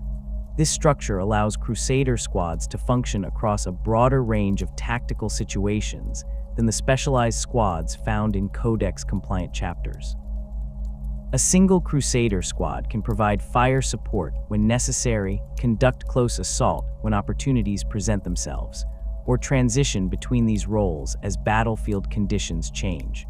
The typical Crusader squad numbers between 8 and 12 warriors total, with the exact composition varying based on available personnel and the Marshal's tactical preferences. A squad might include 6 initiates and 3 neophytes for operations requiring more experienced warriors, or 4 initiates and 4 neophytes when the crusade seeks to provide newer recruits with maximum combat exposure. The squad's senior initiate serves as its leader, making tactical decisions during combat and reporting to the Castellan, who commands the larger fighting company. This initiate bears responsibility not just for accomplishing assigned objectives, but for ensuring that the neophytes under his command survive long enough to learn from their experiences, while still exposing them to sufficient danger to forge them into proper warriors. Equipment distribution within Crusader squads reflects the chapter's emphasis on close combat while acknowledging the practical necessity of ranged firepower. The initiates typically carry bolters as their primary weapons, with most also equipped with chainswords for melee engagements. 1 or 2 initiates in each squad might carry specialized weapons like plasma guns, meltaguns, or flamers, selected based on anticipated enemy resistance and the squad's assigned role in the larger battle plan. The neophytes carry bolt pistols and combat knives as standard equipment, their lighter armament reflecting both their lesser experience and the chapter's belief that they should focus on learning fundamental combat skills before graduating to more complex weapons. Some neophytes receive shotguns for operations in confined spaces where the weapon's spread pattern and stopping power provide advantages over bolt pistols. The deployment of Crusader squads during actual combat operations demonstrates the flexibility that their mixed composition provides. When advancing across open terrain against enemies with significant ranged firepower, the initiates move forward in a skirmish line, while the neophytes follow several meters behind, using their seniors as mobile cover and providing supporting fire against targets that the initiates identify. The neophytes watch how their mentors move across the battlefield, when they take cover, and when they advance through enemy fire, learning through observation the skills that will keep them alive in future engagements. As the squad closes to assault range, the neophytes accelerate to catch up with the initiates, arriving at the enemy position just behind their more experienced brothers and exploiting the chaos created by the initial impact. Armored elements support Crusader squad operations, providing mobile firepower and protected transport that allows Black Templars forces to close with enemies more rapidly than foot mobile infantry could manage. The chapter maintains significant numbers of Rhino armored personnel carriers, vehicles that can transport a full Crusader squad while providing protection against small arms fire and shell fragments. The Rhino's armament, typically a storm bolter mounted on the hull, offers limited offensive capability, but serves primarily to suppress enemy infantry during the approach. Black Templars' Rhino crews drive aggressively, accelerating toward enemy positions at maximum speed and often ramming through obstacles or light fortifications rather than finding paths around them.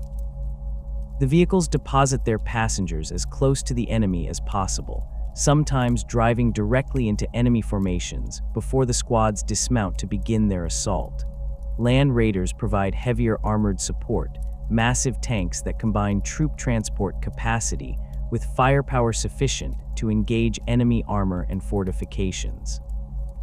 The Land Raider Crusader variant, developed specifically to support Black Templars' assault operations, mounts Hurricane bolter sponsons that saturate target areas with mass reactive rounds, clearing infantry from positions before the embarked squad disembarks.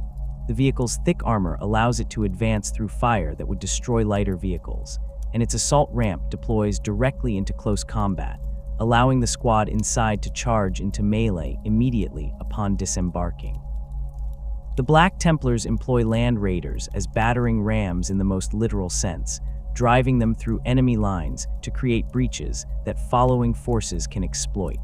Predator tanks and Vindicator siege tanks provide fire support during Black Templars assaults, though the chapter employs these vehicles differently than Codex-compliant forces might.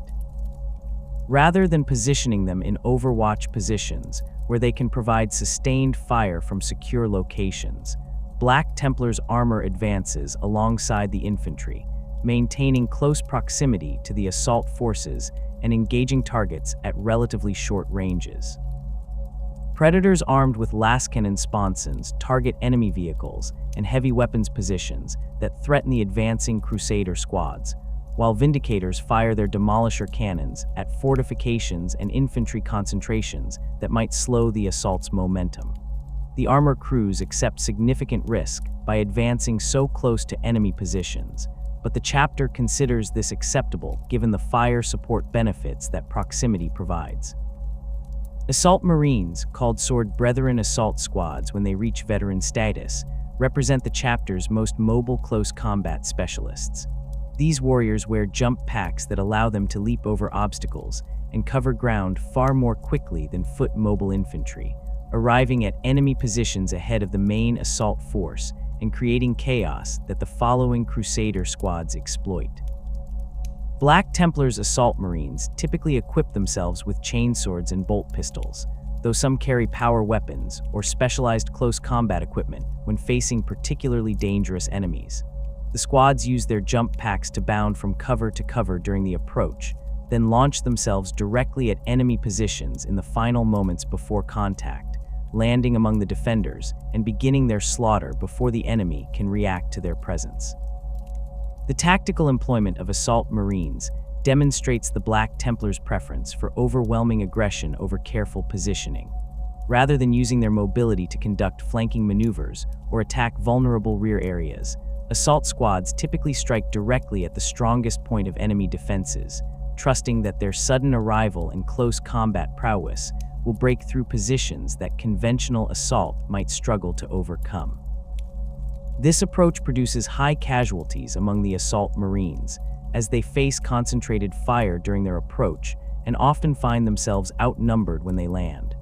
The chapter accepts these losses as necessary, viewing Assault Marines as shock troops whose primary purpose involves creating opportunities for the rest of the crusade rather than achieving objectives independently. Dreadnoughts hold special significance within Black Templars forces, as these ancient warriors provide both combat capability and living connections to the chapter's history. A Black Templar entombed within a dreadnought chassis has proven his devotion through centuries of service, surviving countless battles before suffering injuries so catastrophic that only internment within the walking sarcophagus could preserve his life. These warriors retain their personalities and memories, though the sensory deprivation of dreadnought existence and the long periods of dormancy between battles affect their psychology in ways that make them seem alien even to their brothers. The chapter maintains dozens of dreadnoughts across its various crusade fleets, with some of these warriors having served since the founding or the early millennia of the chapter's existence. The Black Templars deploy their dreadnoughts aggressively, using them as anchor points for assaults or as breakthrough elements that can smash through enemy lines and create gaps for following infantry. A dreadnought advancing toward enemy positions draws enormous amounts of fire, as opponents recognize the threat these walkers represent and attempt to destroy them before they reach close combat range. The thick armor plating and adamantium framework of the dreadnought chassis allows it to absorb damage that would destroy vehicles or kill space marines, though sustained fire from anti-tank weapons can eventually penetrate even these defenses. Black Templars dreadnoughts mount close combat weapons on at least one arm, typically a power fist or chain fist capable of tearing through armor plate and crushing infantry. The other arm might mount a ranged weapon like an assault cannon or multi-melta, providing fire support during the approach and anti-armor capability once combat begins. The Black Templars' color scheme communicates their identity across battlefields throughout the Imperium, the stark contrast of black armor and white shoulder plates making them instantly recognizable even amid the chaos of combat. The black represents the chapter's solemn duty and their willingness to operate in the darkest corners of the galaxy, where other Imperial forces fear to venture. The white shoulder plates symbolize purity of purpose and the absolute faith that drives every Black Templar to prosecute the eternal crusade without hesitation or doubt. This color combination traces directly to Sigismund's personal heraldry during his service with the Imperial Fists, and the chapter has maintained it unchanged since their founding despite 10,000 years of warfare and the inevitable evolution that affects most institutions over such time spans. The Templar cross that adorns Black Templars' armor and banners connects the chapter to ancient Terran knight orders that existed during humanity's pre-imperial history.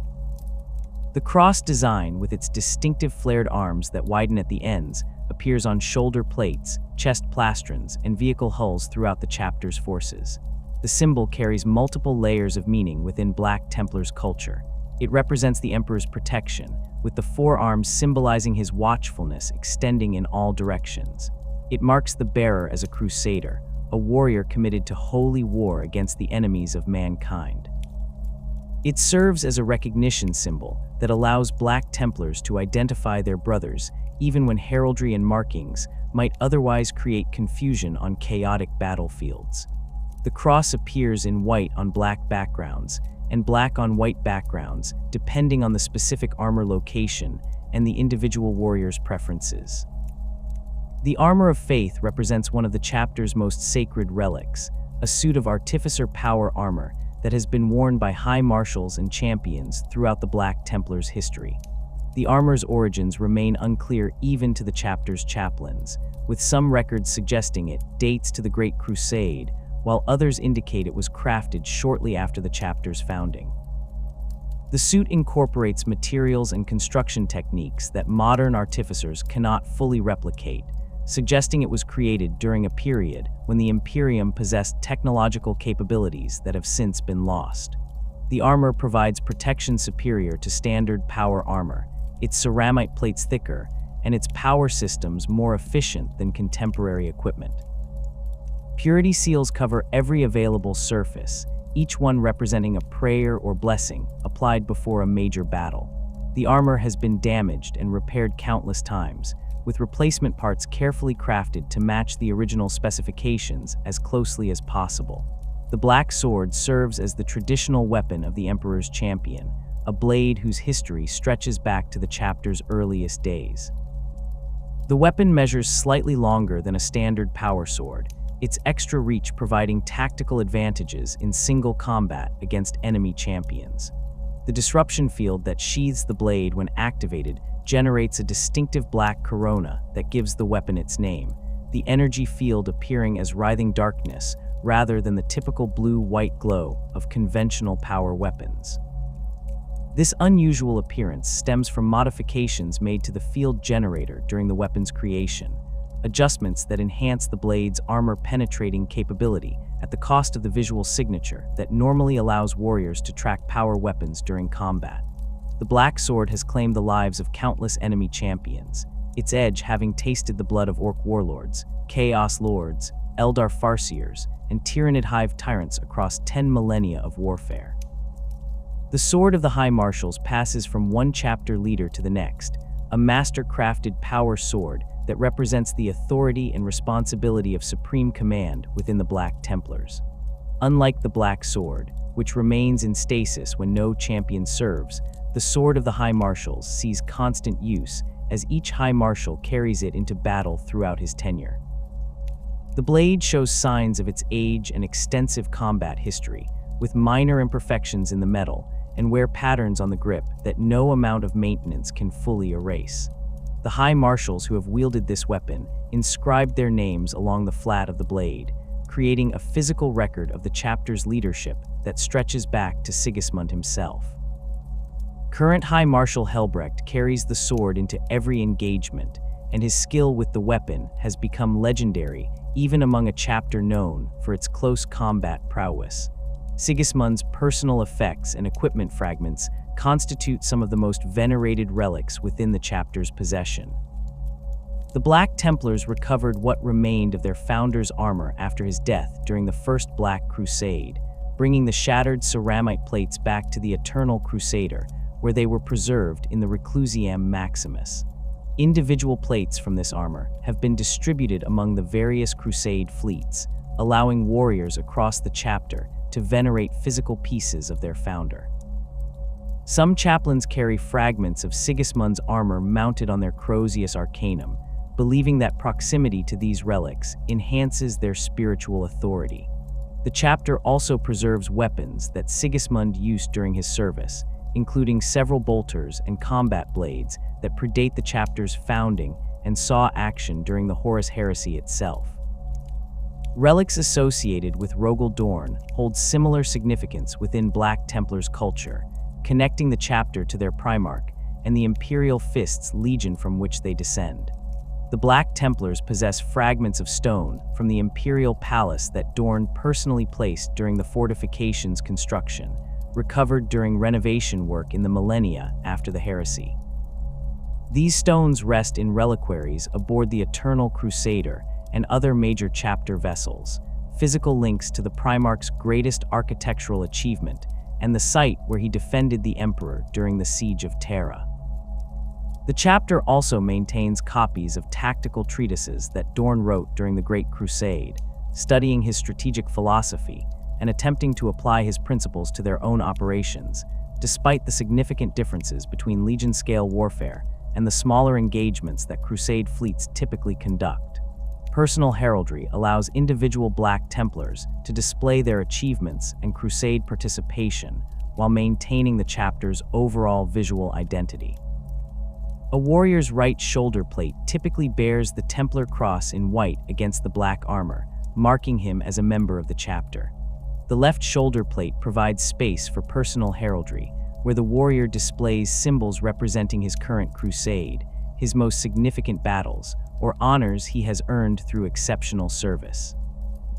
These personal symbols vary widely, with some warriors adopting simple geometric patterns, while others develop elaborate designs that require skilled artificers to properly render on ceramite armor. The heraldry evolves throughout a warrior's service, with new elements added as he participates in additional campaigns or accomplishes noteworthy deeds. Crusade badges identify which Crusade fleet a warrior serves with, allowing Black Templars from different Crusades to recognize each other's affiliations when multiple fleets operate in the same region.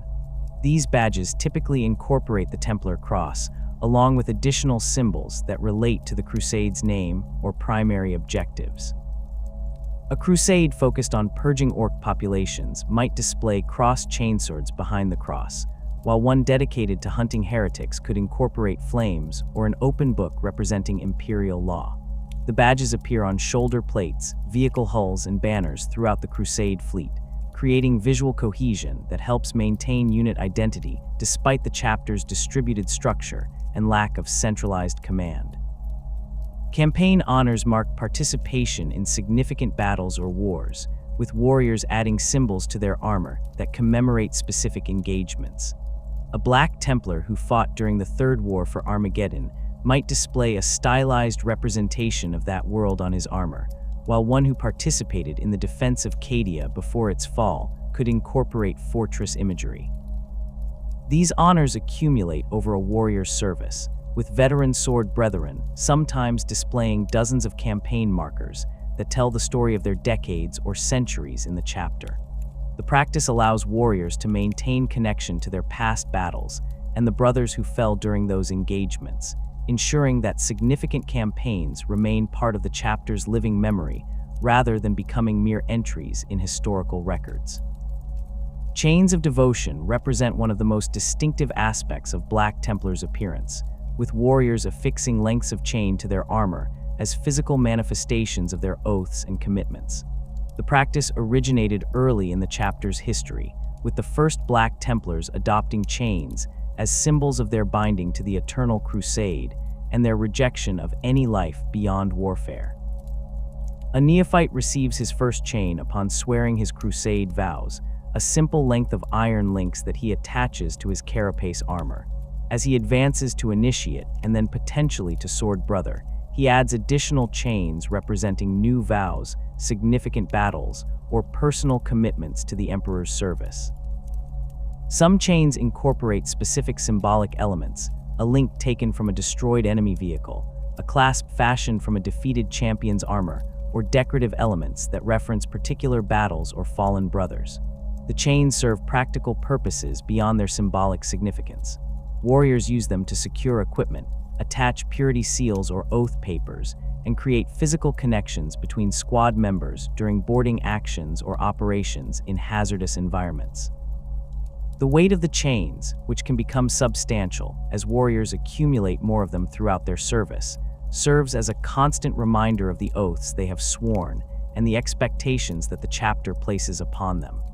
Veteran warriors sometimes carry so many chains that they affect movement and add measurable weight to their armor, but they refuse to remove any of them as each chain represents a commitment that remains binding until death.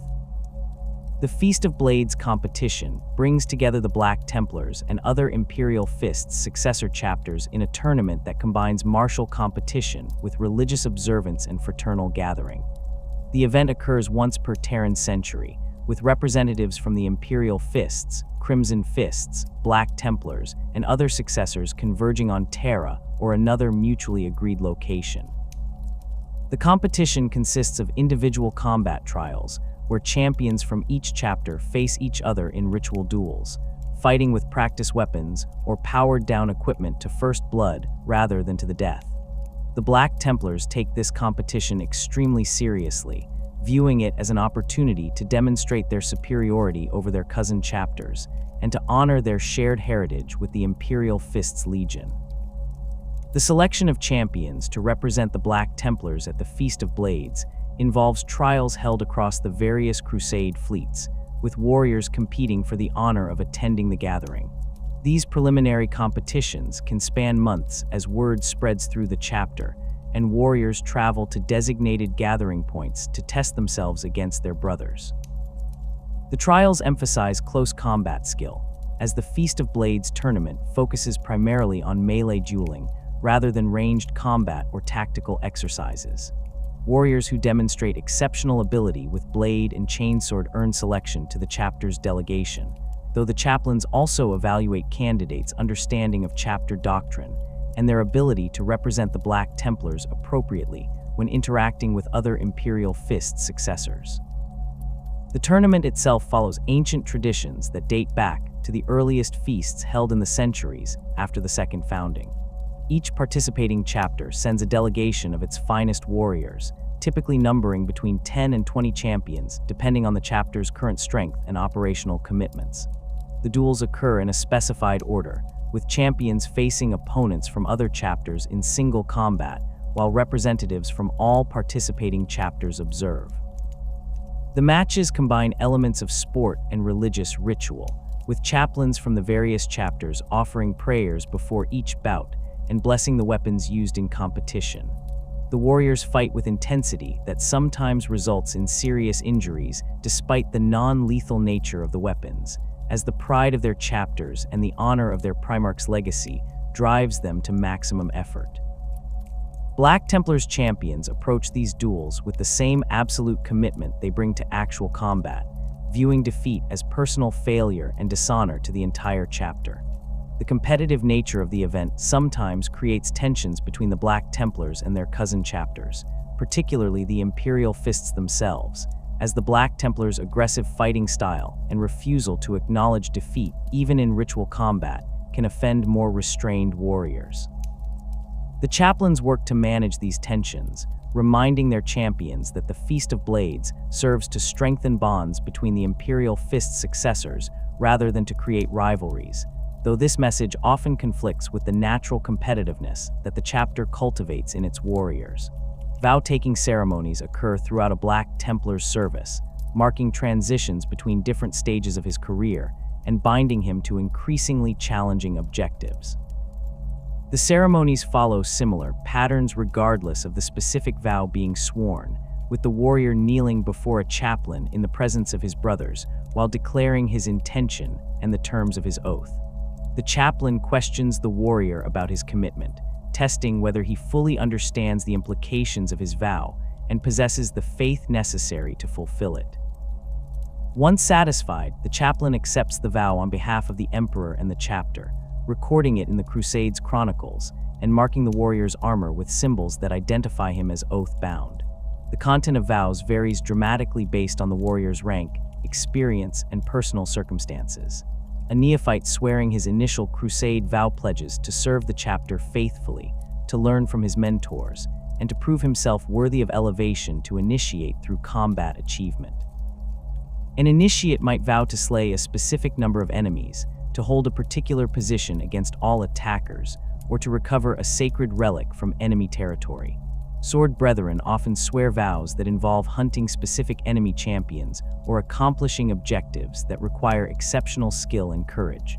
Some warriors swear vows that they know will likely result in their deaths, accepting this outcome as proof of their absolute devotion to the emperor. The blessing of arms before major engagements combines practical weapon maintenance with spiritual preparation, ensuring that both the equipment and the warriors who wield it are ready for the coming battle. The ceremony typically occurs in the hours immediately before an assault, with the Crusade's warriors gathering in the reclusiam or other sacred space aboard their vessels. The chaplains move through the assembled ranks, anointing weapons with sacred oils while reciting prayers that invoke the emperor's protection and curse the enemies who will face these blessed arms. The warriors respond with ritual phrases, affirming their readiness to wield their weapons in the emperor's name and their willingness to die in his service.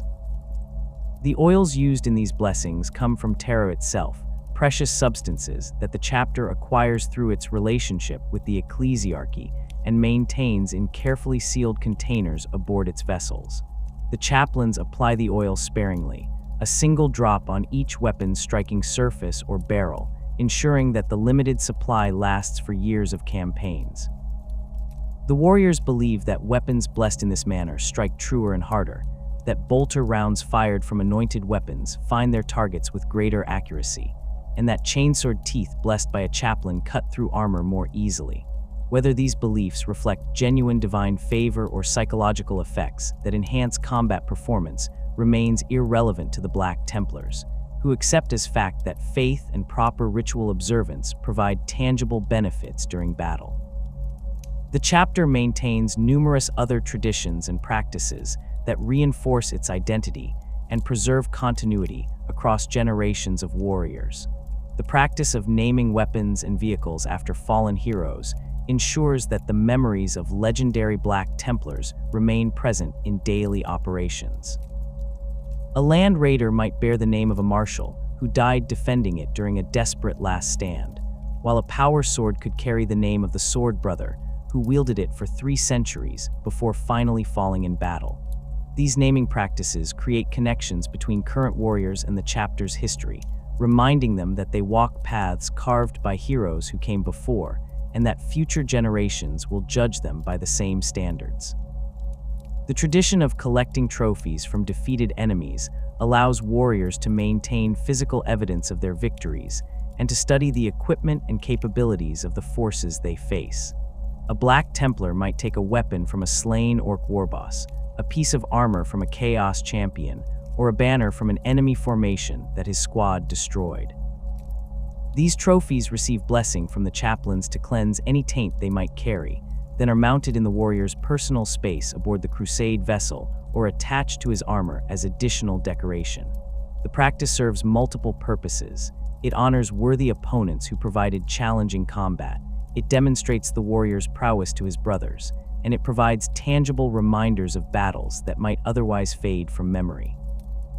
The chapter's relationship with the ecclesiarchy extends beyond theological alignment to include practical cooperation in identifying and prosecuting threats against the imperial cult. Black Templars' crusades regularly coordinate with ecclesiarchy representatives, accepting mission assignments from cardinals and responding to requests for military support from shrine worlds and pilgrimage routes. This cooperation provides the chapter with intelligence about heretical activity, access to ecclesiarchy resources and facilities, and political support within the Imperium's complex power structures. The ecclesiarchy benefits from having reliable military forces who share their theological perspective and who can be trusted to prosecute wars against heretics with appropriate zeal. The Third War for Armageddon erupted in the year 998 of the 41st millennium, when warlord Gozkul Mag Uruk Thraka returned to the hive world he had failed to conquer decades earlier, bringing with him the largest orc invasion force the Imperium had faced in centuries. Armageddon held strategic importance far beyond its industrial output, sitting astride critical shipping lanes and serving as a major military staging ground for Imperial forces throughout the sector. The planet's loss would create a gap in Imperial defenses that could take decades to repair, while its capture would provide the orcs with manufacturing capacity and resources sufficient to fuel expansion across multiple neighboring systems.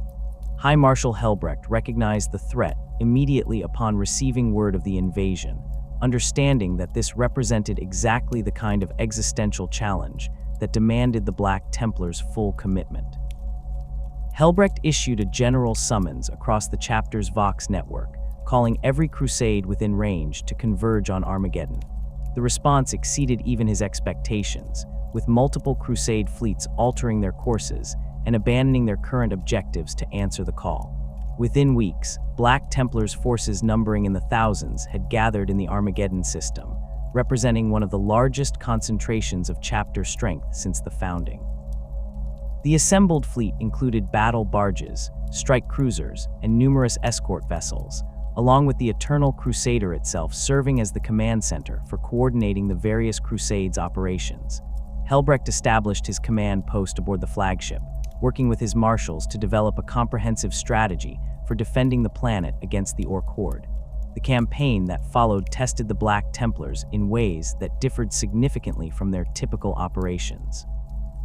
Where the chapter normally prosecuted wars of movement and aggressive assault, the defense of Armageddon required holding fixed positions against sustained enemy pressure, coordinating with Imperial Guard regiments and other Space Marine chapters, and accepting the kind of attritional warfare that the Black Templars' doctrine typically avoided. The orcs attacked in waves that seemed endless, their numbers replenished faster than Imperial forces could kill them, their crude but effective weapons grinding down defenders through sheer volume of fire. The hive cities became focal points for the fighting, massive urban environments where battles raged through hab blocks, industrial complexes, and the underhive tunnels that honeycombed the structure's foundations. Helbrecht divided his forces among the planet's major hive cities, assigning crusades to reinforce Imperial Guard defenders and coordinate local counteroffensives. He retained personal command of the largest concentration of Black Templars forces, positioning them as a strategic reserve that could respond to breakthrough attempts or exploit opportunities for offensive action. This approach allowed the chapter to maintain its aggressive character even within a defensive campaign, as Helbrecht used his mobile forces to launch raids against orc staging areas, disrupt enemy supply lines, and eliminate warbosses whose deaths might fracture the Greenskin command structure. The strategy produced mixed results, as the orcs proved remarkably resilient to decapitation strikes, and their loose organizational structure meant that killing one leader simply resulted in another rising to take his place. The defense of High Hellsreach became the most famous engagement of the war from the Black Templars' perspective, though it represented only one of dozens of similar battles occurring simultaneously across Armageddon. Reclusiarch Grimaldus commanded a small force assigned to defend the Hive's Temple of the Emperor Ascendant, a massive cathedral complex that served as the spiritual center for the city's population. The temple held no particular strategic value in military terms, but its symbolic importance to the local population and the ecclesiarchy made it a priority target for both sides. Grimaldus received orders to hold the temple at all costs, preventing its capture or destruction regardless of casualties his force might sustain. The orcs attacked the temple complex with characteristic brutality, throwing thousands of boys against the Black Templars' positions in waves that lasted for days without pause. Grimaldus deployed his limited forces with tactical precision, positioning squads to create interlocking fields of fire and establish fallback positions that allowed them to trade space for time when necessary. The fighting devolved into brutal close-quarters combat as orcs breached the outer walls and pushed into the temple's interior spaces, their numbers overwhelming the defenders' ability to kill them at range. Black Templars fought room by room through corridors and worship halls, their bolters running dry and forcing them to rely on chainswords and combat knives as ammunition supplies dwindled. The siege stretched across weeks, with Grimaldus's force gradually worn down through attrition that even Space Marine physiology could not fully offset. Warriors fought until their armor failed, until their weapons broke, until wounds accumulated beyond their enhanced healing capabilities. Neophytes died learning lessons they would never have opportunity to apply, while veteran initiates fell defending positions they had held for days against impossible odds. The chaplain himself sustained multiple injuries that would have killed normal humans, his black armor cracked and scorched, his Crozius Arcanum bent from repeated impacts against orc skulls. He refused evacuation or reinforcement, declaring that the Black Templars would hold the temple or die in its defense. That retreat represented betrayal of the Emperor's trust and failure of faith. The temple's defense succeeded not through superior tactics or favorable terrain, but through absolute refusal to accept defeat. Grimaldus and the handful of warriors who survived the siege held their positions until Imperial counteroffensives finally drove the orcs back from the Hive, breaking the siege through external pressure rather than the defenders' own efforts. The Reclusiarch emerged from the temple's ruins as one of fewer than a dozen Black Templars who had survived from the original garrison, his armor barely functional and his body carrying wounds that required extensive augmetic reconstruction. The ecclesiarchy declared him the hero of Hellsreach, a title that spread throughout the Imperium and brought attention to the Black Templars' sacrifice during the broader campaign. Grimaldus accepted the honor with characteristic grimness, viewing it as recognition of his fallen brother's devotion rather than personal achievement. The broader war for Armageddon continued for years after Hellsreach's defense, with fighting spreading across the planet's surface and into the surrounding void. Helbrecht maintained his strategic reserve, committing forces to critical battles while conserving enough strength to respond to unexpected developments. The High Marshal personally led several major offensives, including a massive armored assault that broke through orc lines and reached one of Gozkul's primary staging areas. The attack inflicted significant casualties on the orcs and destroyed substantial amounts of equipment, though Gozkul himself escaped before Black Templars' forces could reach his position. Helbrecht's frustration at the warlord's escape reflected the chapter's broader experience during the campaign, as the orcs proved maddeningly difficult to decisively defeat despite the Imperials' tactical superiority. The Black Templars sustained heavy casualties during the Armageddon campaign, losing hundreds of warriors across the various crusades that participated in the defense. Some crusades were effectively destroyed as fighting formations, their survivors absorbed into other fleets or returned to the eternal crusader for reconstitution. The chapter's gene seed stocks took significant losses as well, with apothecaries unable to recover progenitor glands from all the fallen due to the intensity of combat and the difficulty of retrieving bodies from contested battlefields.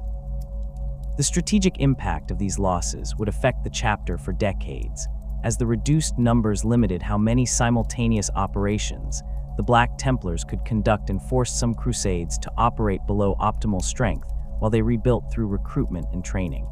The Vinculus Crusade represented a different type of challenge, prosecuted in the Veiled region where imperial authority existed only nominally, and vast stretches of space remained unexplored or poorly charted. Marshal Amalric commanded this crusade, leading a fleet of moderate size into regions where orc pirates, renegade human settlements, and various minor xeno species threatened the few imperial worlds that maintained contact with the broader Imperium. The Crusade's objectives remained deliberately vague, as Amalric received no specific targets from higher authority, but instead operated under general orders to pacify the region and establish imperial control over systems that had fallen into lawlessness or Xeno's domination. The Vinculus Crusade spent decades operating in the Veiled region, fighting battles that rarely appeared in imperial records and facing enemies that the broader Imperium knew nothing about. Amalric's forces discovered human populations that had regressed to pre-industrial technology levels, their ancestors having colonized these worlds during the Dark Age of technology and lost contact with the rest of humanity during Old Night. Some of these populations welcomed the Imperium's return, viewing the Black Templars as saviors who would protect them from Xeno's raiders and restore their connection to the wider human civilization. Others resisted imperial authority, their cultures having developed in isolation for so long that they no longer recognized any claim Terra might make on their loyalty. The Marshal prosecuted compliance campaigns against resistant populations with the same ruthlessness the chapter applied to Xeno's enemies, viewing rejection of imperial authority as heresy regardless of the historical circumstances that produced it. Entire settlements faced execution when their leaders refused to submit, their populations purged and replaced with colonists brought from loyal imperial worlds. This approach produced results that satisfied the Crusade's objectives, but created long-term problems for imperial governance in the region, as surviving populations learned to fear the Black Templars and the Imperium they represented. Amalric showed no concern for these political complications, arguing that establishing imperial control through fear served the Emperor's purposes as effectively as winning hearts through more gentle methods.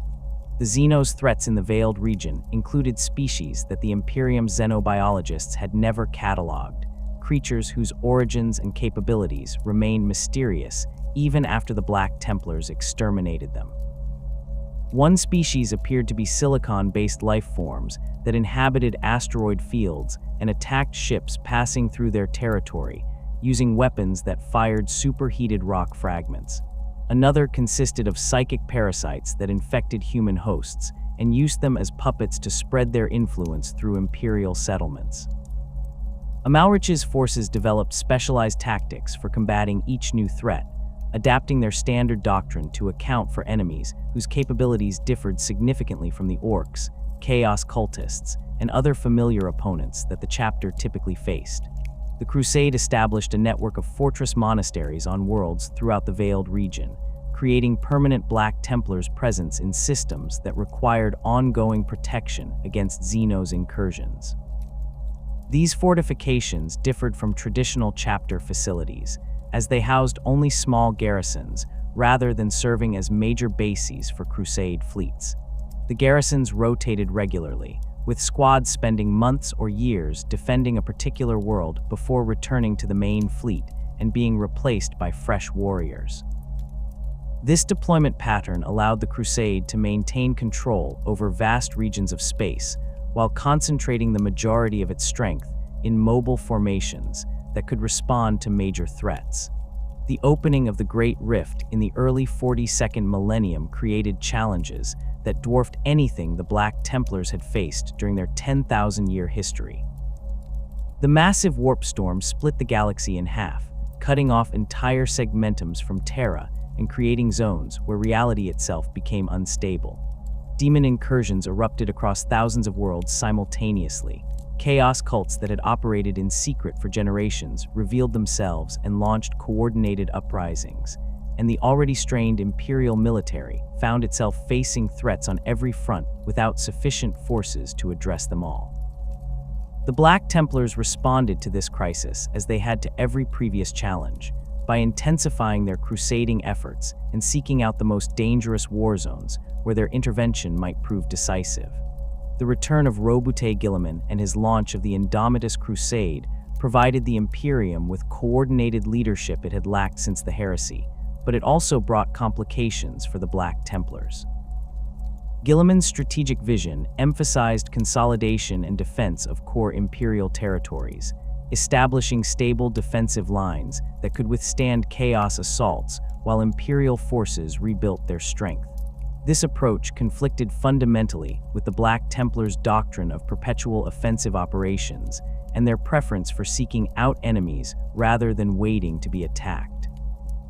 High Marshal Helbrecht met with Guilliman during the early stages of the Indomitus Crusade, and while details of their conversation remain known only to the participants, the outcome saw the Black Templars maintaining their independence while nominally coordinating their operations with Guilliman's broader strategic objectives. The Primaris reinforcements that Guilliman brought to the Black Templars created internal tensions within the chapter that persisted for years after their arrival. These new warriors, created using improved gene seed techniques developed by Archmagos Belisarius Call during his 10,000-year project, possessed enhanced physical capabilities compared to traditional space marines. They stood taller, their strength exceeded even normal Astartes standards, and their equipment included new patterns of power armor and weapons that incorporated technological advances the Imperium had not seen since the Great Crusade. The Black Templars accepted these reinforcements because they needed the additional warriors to replace casualties from recent campaigns, but many within the chapter viewed the Primaris with suspicion. The suspicion stemmed partly from the Primaris Marines' origins outside the chapter's traditional recruitment and training systems. These warriors had not served as neophytes learning from veteran initiates, had not sworn crusade vows in the Reclusium, and had not proven themselves through the same trials that every Black Templar endured. They arrived fully trained and equipped, their skills honed through methods developed by Call rather than passed down through the chapter's mentorship traditions. Some Black Templars questioned whether warriors created through such artificial means could possess the same faith and zeal that characterized the chapter, whether their enhanced physical capabilities might come at the cost of spiritual devotion. Helbrecht addressed these concerns by integrating the Primaris Marines into existing crusade fleets rather than forming separate Primaris-only formations. The new warriors joined Crusader squads alongside traditional Marines, learning the chapter's ways through the same immersion process that neophytes experienced. The chaplains worked to instill proper doctrine in the Primaris, testing their faith and ensuring they understood what it meant to be a Black Templar rather than simply a Space Marine. This integration process produced friction as traditional Marines and Primaris learned to work together, their different training backgrounds and physical capabilities requiring adjustments to squad tactics and equipment distribution. The era Indomitus saw the Black Templars prosecuting crusades across both sides of the Great Rift, their fleet-based organization allowing them to operate in regions that other chapters could no longer easily reach. Some crusades found themselves trapped on the dark side of the rift, cut off from Terra and the Astronomican's light, forced to navigate using alternative methods and operating without hope of reinforcement from the rest of the chapter. These isolated crusades adapted to their circumstances, establishing new recruitment networks on worlds they defended and developing tactics for combating the increased demon activity that characterized regions near the rift. Their reports, when they managed to transmit them back to the Imperium Sanctus, described conditions that tested even the Black Templars' absolute faith, worlds where reality itself had become malleable, and where the Emperor's protection seemed distant or absent. The the return of Robute Guilliman to active command of imperial forces in the early 42nd millennium represented a seismic shift in the Imperium's military and political landscape. The Lord Commander of the Imperium brought with him not just strategic vision and leadership that the Imperium had desperately needed since the heresy, but also thousands of Primaris space marines created through Archmago's Belisarius Call's work over 10 millennia. For the Black Templars, Guilliman's return created a complex situation that required careful navigation. The chapter had spent 10,000 years operating independently, rejecting the Codex Astartes that Guilliman had written, and developing a culture that emphasized faith over the secular imperial truth that the Primarch had championed during the Great Crusade. High Marshal Helbrecht understood that the Black Templars could not simply ignore the returned Primarch, but neither could they abandon the traditions and practices that defined their identity. The initial meeting between Helbrecht and Guilliman occurred during the early stages of the Indomitus Crusade, when the Primarch was gathering forces to push back the chaos incursions that had erupted across the Imperium following the Great Rift's opening. The High Marshal traveled to meet Guilliman aboard the Ma Crag's Honor, bringing with him a delegation of senior chaplains and marshals who represented the chapter's various crusade fleets. The meeting remained private, with only the highest-ranking members of both parties present, and neither side has revealed the complete details of what was discussed. What emerged from the meeting was a working arrangement that allowed the Black Templars to maintain their organizational structure and operational independence while nominally coordinating their efforts with Guilliman's broader strategic objectives. Guilliman recognized that attempting to force the Black Templars into Codex compliance would accomplish nothing beyond creating friction with one of the Imperium's most effective fighting forces at a time when every loyal Space Marine chapter was desperately needed. The Primarch had learned during his centuries of rule, before his wounding, that pragmatism sometimes required accepting situations that violated his preferred organizational principles. The Black Templars had proven their loyalty through 10,000 years of service. Their combat effectiveness remained beyond question, and their fanatical devotion to the Emperor aligned with the Imperium's current needs, even if their theological interpretation differed from what Guilliman himself believed. The Primarch authorized the continuation of the Black Templars' crusading structure and accepted their explanation for how their distributed organization technically complied with Codex strength limitations. The Primaris reinforcements that Guilliman provided to the Black Templars arrived in substantial numbers, with thousands of these enhanced warriors distributed among the various crusade fleets. The chapter accepted them because the casualties sustained during recent campaigns, particularly the Third War for Armageddon, had depleted their strength to levels that limited their operational capacity. Helbrecht understood that the chapter needed these warriors to maintain the number of active crusades and to replace losses that would otherwise take decades to recover through traditional recruitment methods. However, the integration of Primaris Marines into the chapter's existing structure presented challenges that went beyond simple logistics or equipment compatibility. The Primaris Marines arrived with training and indoctrination that Call had developed based on his understanding of each chapter's combat doctrine and culture. But this preparation could not fully replicate the experience of serving as a neophyte within an active crusade fleet. The new warriors understood Black Templars' tactics in theoretical terms. They had been taught about the chapter's history and traditions, but they had not lived those traditions or learned them through the mentorship system that connected every Black Templar to Sigismund through an unbroken chain of teacher and student. Their enhanced physical capabilities, while valuable, created practical problems when integrating them into Crusader squads alongside traditional Marines whose strength and speed did not match Primaris standards.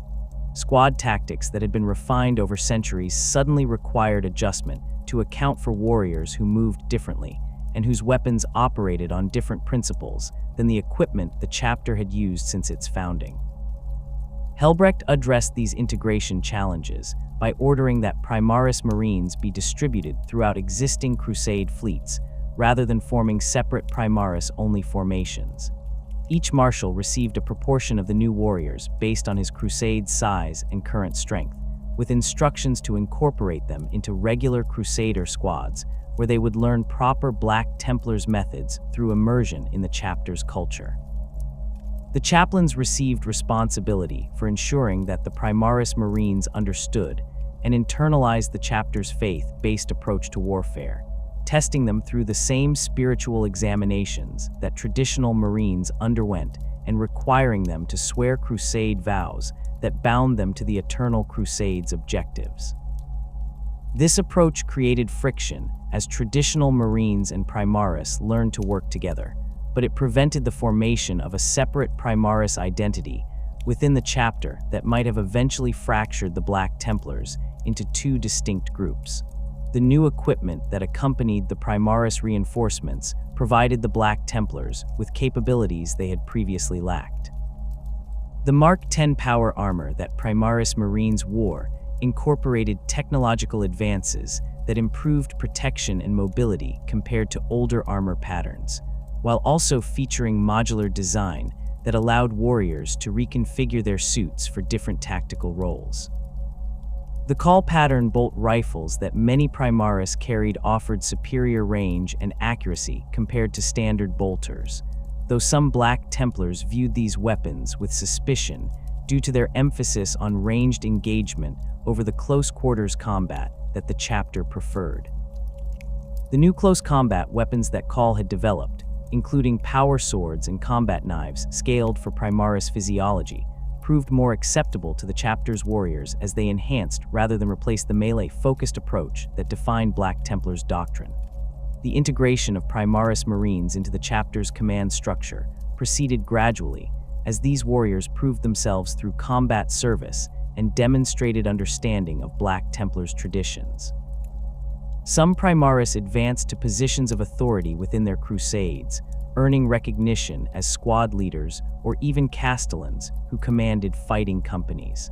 Others joined the ranks of the Sword Brethren after accumulating sufficient battle honors and demonstrating the combination of combat prowess and spiritual devotion that the chapter required of its veterans. The chaplains monitored this advancement carefully, ensuring that Primaris who reached positions of authority had fully internalized the chapter's culture, rather than simply applying the tactical knowledge they had received during their creation and initial training.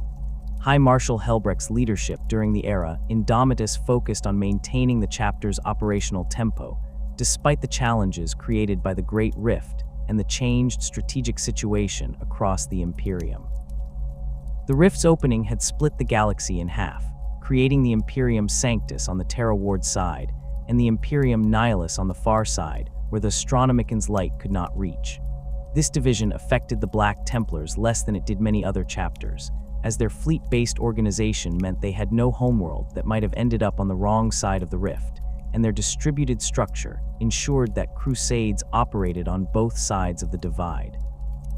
Helbrecht coordinated the chapter's efforts through the Vox network when possible, though communication across the rift remained unreliable, and many crusades operated for extended periods without contact with the High Marshal or other Black Templars forces. The crusades operating in the Imperium Nihilus faced conditions that tested even the Black Templars' faith and determination. The absence of the Astronomican made warp travel significantly more dangerous, with navigators forced to rely on alternative methods of plotting courses through the immaterium. Demon incursions occurred with greater frequency in these regions, as the barrier between real space and the warp had thinned to the point where entities from the immaterium could manifest with minimal ritual preparation. Some worlds experienced reality warping phenomena that made conventional warfare nearly impossible, with the laws of physics becoming unreliable and time flowing at different rates in different locations. The Black Templars' crusades in these regions adapted their tactics to account for these conditions, developing methods for combating demonic entities and learning to fight in environments where their equipment sometimes functioned unpredictably. Marshal Adelard commanded one of the largest crusades operating in the Imperium Nihilus, leading his fleet through regions where imperial authority had collapsed entirely and chaos forces controlled entire systems.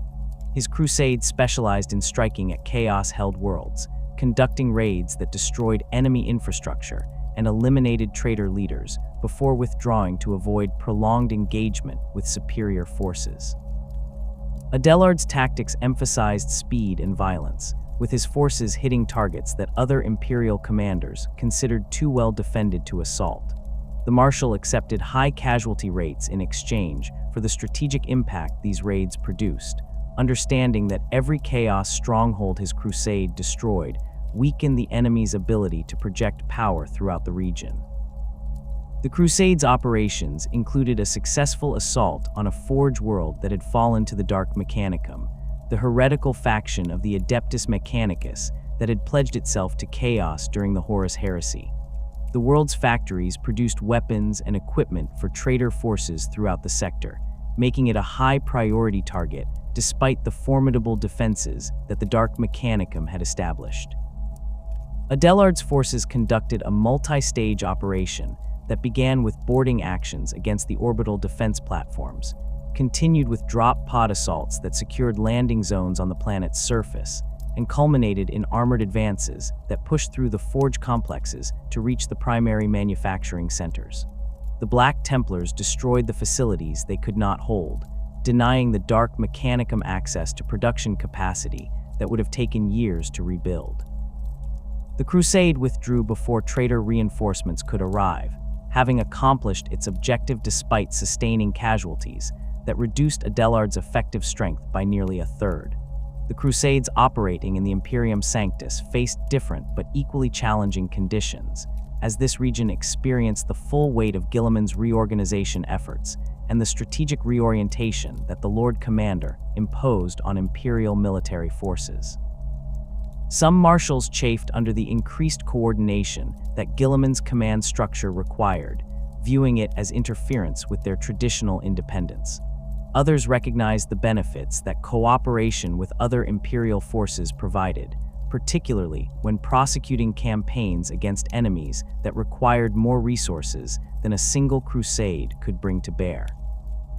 Helbrecht worked to balance these competing perspectives, maintaining the chapter's independence while ensuring that the Black Templars contributed meaningfully to the broader imperial war effort. The chapter's role in the Indomitus Crusade itself remained limited compared to some other Space Marine forces, as the Black Templars' distributed structure made it difficult to concentrate large numbers of warriors for Guilliman's set-piece battles. Individual crusades participated in various stages of the Primarch's offensive, contributing their strength to specific operations before returning to their own objectives.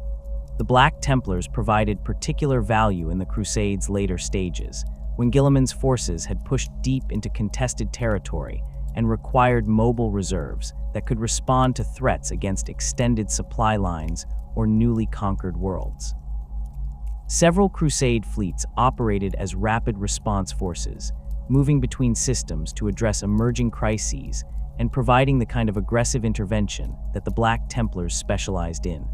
The threat from Chaos forces remained the Black Templars' primary focus throughout the era Indomitus, as the Great Rift's opening had strengthened the ruinous powers and enabled their servants to launch offensives across the entire Imperium. The Black Templars prosecuted wars against Chaos cultists, traitor Astartes warbands, and demon incursions with the same fanatical intensity they brought to all their operations. The chapter's absolute faith in the Emperor and their refusal to compromise or negotiate made them particularly effective against Chaos enemies, as they could not be corrupted through promises of power or swayed by the psychological warfare that Chaos forces employed against more susceptible opponents. The chaplains emphasized this resistance to corruption during their sermons, reminding the warriors that their faith served as armor against the spiritual threats that Chaos represented. The wars against Xeno's threats continued unabated despite the increased focus on Chaos, as the Black Templars maintained their commitment to destroying any non-human species that threatened Imperial worlds.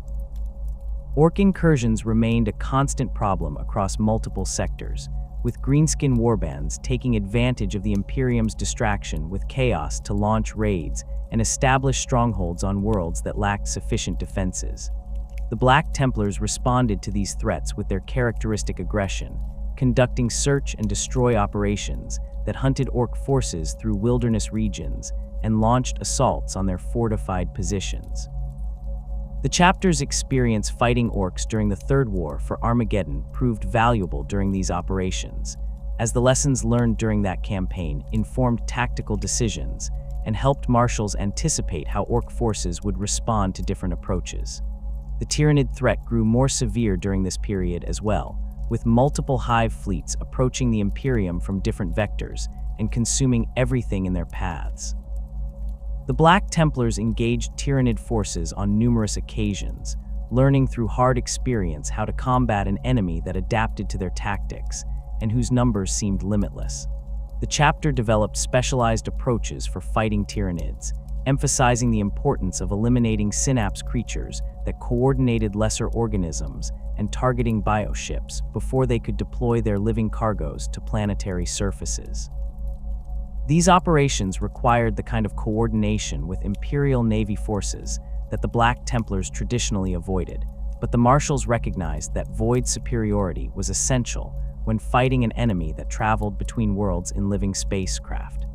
The Eldar continued to plague Imperial forces through their raids and incomprehensible schemes, and the Black Templars showed them no more mercy than they did any other Xeno species.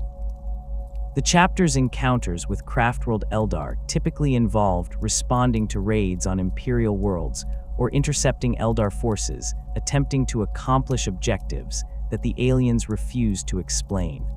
The Black Templars made no effort to understand Eldar motivations or to distinguish between different craftworlds and their varying attitudes toward humanity. All Xenos deserved extermination, and the fact that Eldar possessed advanced technology and psychic abilities only made them more dangerous enemies who required immediate destruction. The Dark Eldar who emerged from the webway to conduct slave raids faced particularly brutal responses from Black Templars forces, as the chapter viewed these torturers and raiders as among the most vile of all Xeno species. The challenge of maintaining chapter identity while integrating Primaris Marines remained an ongoing concern for the chaplains and senior leadership. The new warriors brought different perspectives and experiences that sometimes conflicted with traditional Black Templars culture, creating situations where the chaplains needed to correct misunderstandings or reinforce proper doctrine. Some Primaris questioned aspects of the chapter's practices that seemed inefficient or contrary to the tactical principles they had been taught during their creation. The emphasis on close combat over ranged firepower, the refusal to retreat regardless of tactical circumstances, the absolute faith in the Emperor's divinity rather than viewing him as a transcendent but mortal being. These and other elements of Black Templars' culture required explanation and justification to warriors who had not grown up within the chapter's traditions. The chaplains addressed these challenges through intensive indoctrination that combined theological instruction with practical demonstration of why the chapter's methods worked. They led Primaris Marines through the same litanies of hate that traditional Marines had learned, teaching them how faith could enhance combat performance and provide psychological advantages that purely tactical approaches could not replicate. They assigned Primaris to veteran squads, where they could observe how experienced Black Templars applied the chapter's doctrine in actual combat, seeing firsthand how aggressive tactics and refusal to retreat produced victories that more cautious approaches might not achieve. The process took time, and not all Primaris adapted successfully, but most eventually internalized the chapter's culture and became true Black Templars rather than simply Primaris Marines wearing black armor. The ongoing recruitment efforts across hundreds of worlds ensured that the chapter maintained its strength despite continuous combat operations that inflicted steady casualties. The traditional recruitment methods continued alongside the integration of Primaris reinforcements, with crusade fleets visiting worlds where they held tithe rights and selecting suitable candidates for transformation into space marines. The neophytes recruited through these traditional methods received the same training they always had, learning the chapter's ways through service in crusader squads alongside veteran initiates. These traditionally recruited Marines eventually served alongside Primaris, who had been created through Call's process, creating a chapter that combined warriors from two different sources, but maintained a unified culture and identity. The future of the Eternal Crusade remained as certain as it had been since Sigismund first swore his vows 10,000 years earlier. The Black Templars would continue prosecuting wars against the Emperor's enemies regardless of how the strategic situation evolved or what challenges emerged. The opening of the Great Rift, the return of Guilliman, the integration of Primaris Marines, none of these developments altered the fundamental mission that defined the chapter.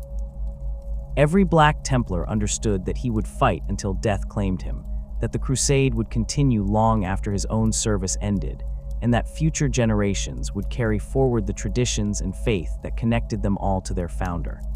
The chapter's strength lay not in any particular tactical innovation or technological advantage, but in the absolute conviction that their cause was righteous and that the Emperor demanded their service. High Marshal Helbrecht coordinated dozens of crusades from aboard the Eternal Crusader, maintaining awareness of operations across both sides of the Great Rift through reports that arrived via astropathic communication when the warp permitted such contact. He issued general guidance to the various marshals, suggesting targets that aligned with broader imperial strategic objectives, while allowing each crusade commander the autonomy to prosecute his campaigns according to his own judgment. This decentralized command structure remained effective because every marshal shared the same fundamental goals and operated according to the same doctrinal principles, ensuring that the chapter's efforts contributed to a coherent whole, even without detailed central coordination. The Black Templars in the era Indomitus represented the same force they had always been, fanatical warriors committed to an eternal crusade against all who opposed the Emperor's vision for humanity. They had adapted to new circumstances, as they had adapted to every previous challenge across 10 millennia of service, integrating new technologies and warriors, while maintaining the core identity that Sigismund had established at the chapter's founding. The galaxy burned with wars on every front. Chaos threatened to overwhelm the Imperium's defenses. Xeno-species pressed against imperial borders from all directions, and heretics undermined imperial authority from within. The Black Templars met these threats as they always had, with bolter and chainsword, with faith and fury, with absolute conviction that righteousness would triumph because the Emperor willed it so. The Eternal Crusade continued, as it had for 10,000 years, as it would for 10,000 more, until the last enemy fell and the galaxy belonged to humanity alone.